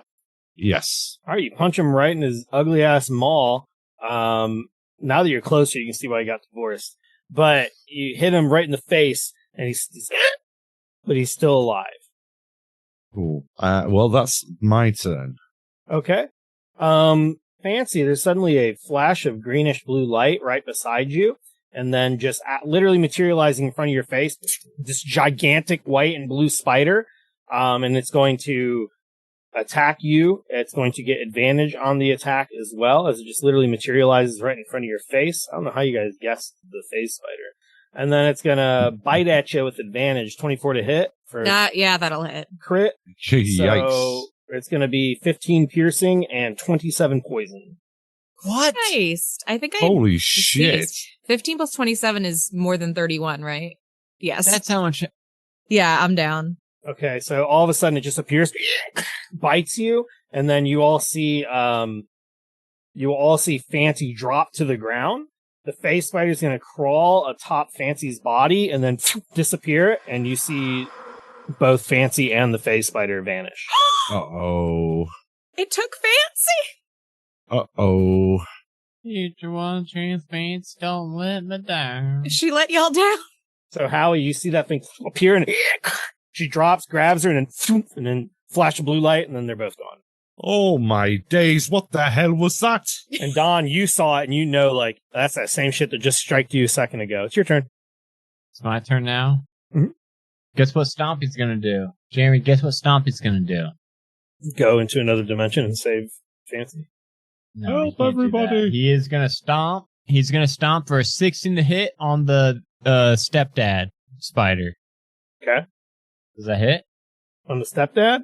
On the stepdad, 16 to hit. 16 hits the stepdad, yeah. Step into the step. And that's going to be Stepping on for the a total of 8 Stepping plus in, 2, stepping down, 10 stepping points to of the damage. stepdad. All right, what's it look like when you kill it? Fucking stomps his foot off, bloody stump. He stumbles, falls in some to the ground. webs. He's Yeah. gonna stomp his Stompy face just spams low kick until he gets a KO. Yes, exactly. Yeah, so and then- Stompy kills the Ettercap. And then Don, of course, looking for my good friend and business partner.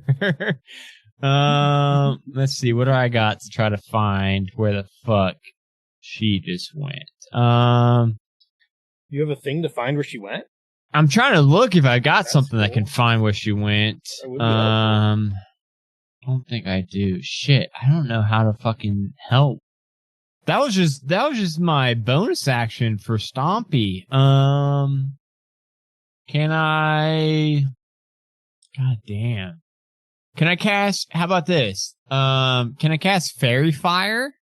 And it is a 20-foot cube. I would like to cast it where it's gonna get like the majority of this hallway, this vertical hallway we've got, and then a little bit of like the horizontal hallway as well, if possible. So like try to like cast it right here. And I think it's like a flashbang kind of object.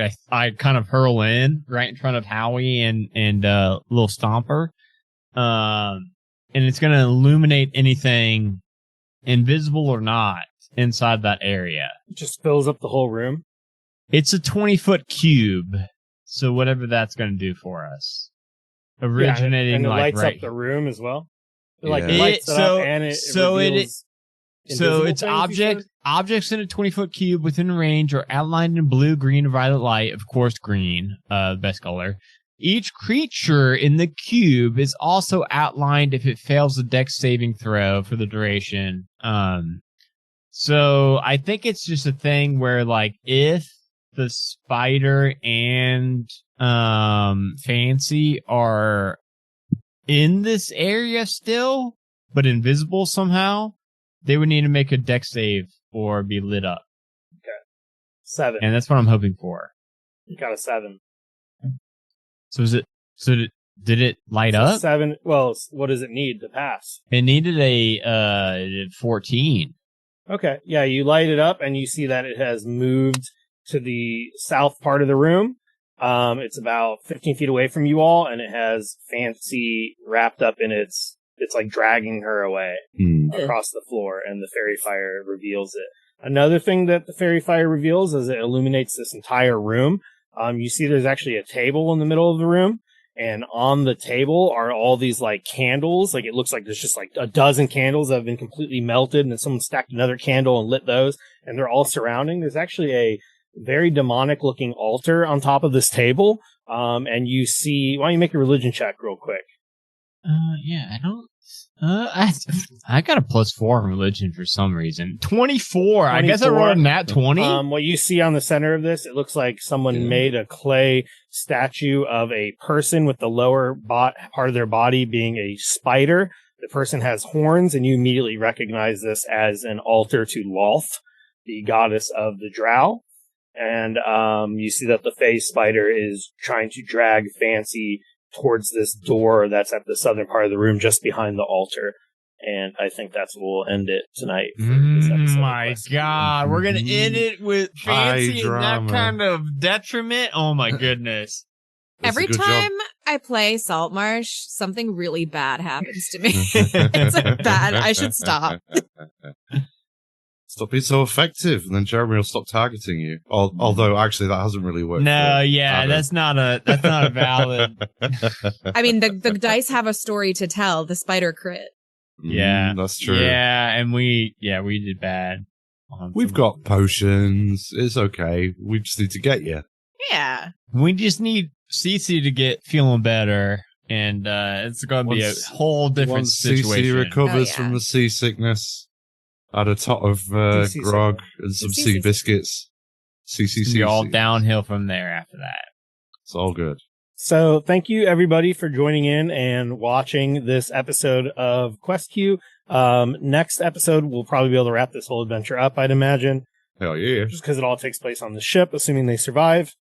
At the very, very most, it would be 2 more episodes, but I really do think we'll be able to finish it up next week. So make sure you tune in next Friday. Do not miss it. We're going to do the second part of the salvage operation. And then assuming we finish it on time, then the following week we will be getting the next adventure. So as always, if you listeners want to play in these games with us, join the Discord. Make sure you're going to the Majestic Goose Network Discord. If you're listening to this on the podcast, there should be a link in the show notes for you. Join in there, interact with us. You can go on and play Quest Queue. You can play other games with us. You can play D&D games. You can play video games. We do all sorts of stuff. You can just chat with us. You can share fan art, and you can meet all of us and all that kind of stuff. So, yeah, let's go ahead and go around the table. I am Jeremy Fair. I'm the Dungeon Master. The main plug for me will just be Eclipse. If you don't listen to Eclipse, it's a kind of sci-fi, spelljammery, and then also kind of regular D&D mixed together podcast. I call it a sci-fi fantasy thriller. We are releasing episode 69 this upcoming Monday. So if you're listening to this on the podcast feed, it probably just came out a couple days ago, so make sure you go check that out. listen to all the episodes. We're nearing the end of the first campaign of Eclipse.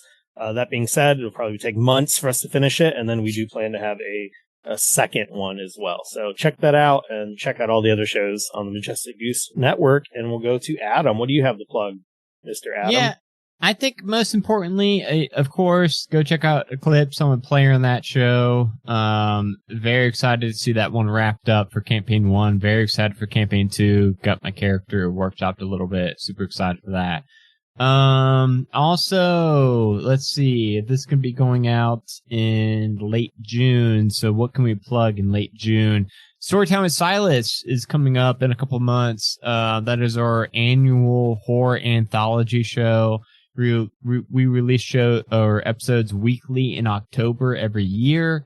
This will be our 5th year, I believe. So if you wanted to, you could go check it out right now.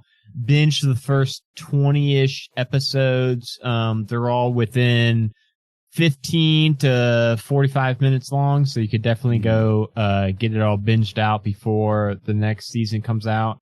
And other than that, yeah, make sure that you're joining the Discord.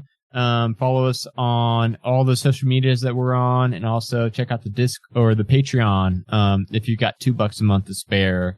Every dollar from that Patreon goes right back into the network, whether it's for hosting our various shows or, different software and things like that we need to license. So go check it out. Cool. We'll move right along to Megan.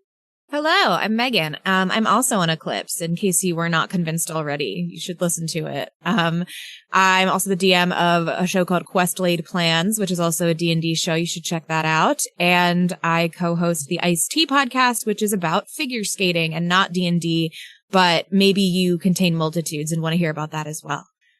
So join the Discord. I send a lot of pictures of my cat. So yes, lots of pictures of cake. What about Gerundu? Hello, I am Jundu, and what about me? That is a good question. What about me?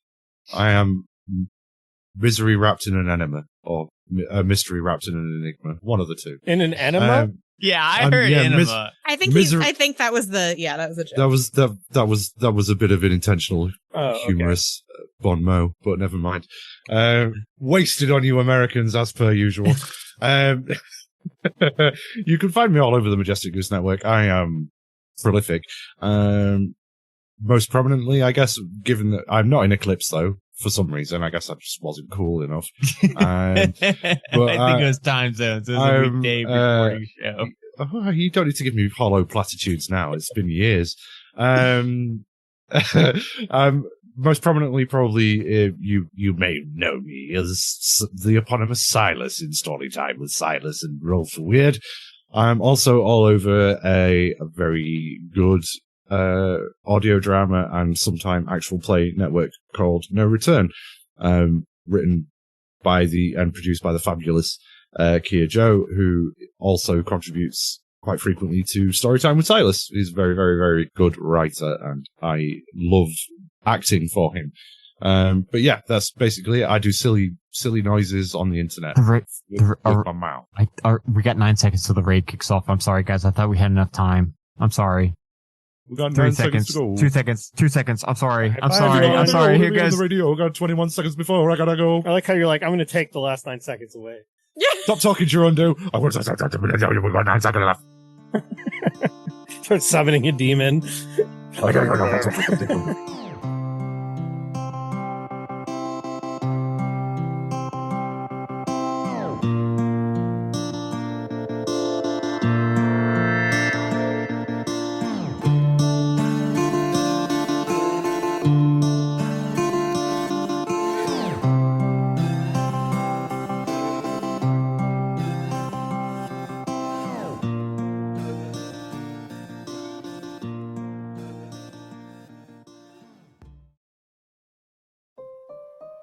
Ah, so nice of you to stop by. Come in, come in.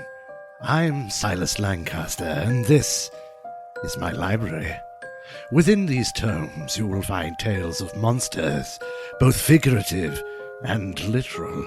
Tales to make the strongest of us blanch in fear. Such stories are dangerous, and consumption must be strictly rationed. As such, I shall share but one story from my library each Thursday in October each year. Be sure to tune your wireless receiver to Storytime with Silas. Alternatively, subscribe on those podcast providers the youth seem so fond of.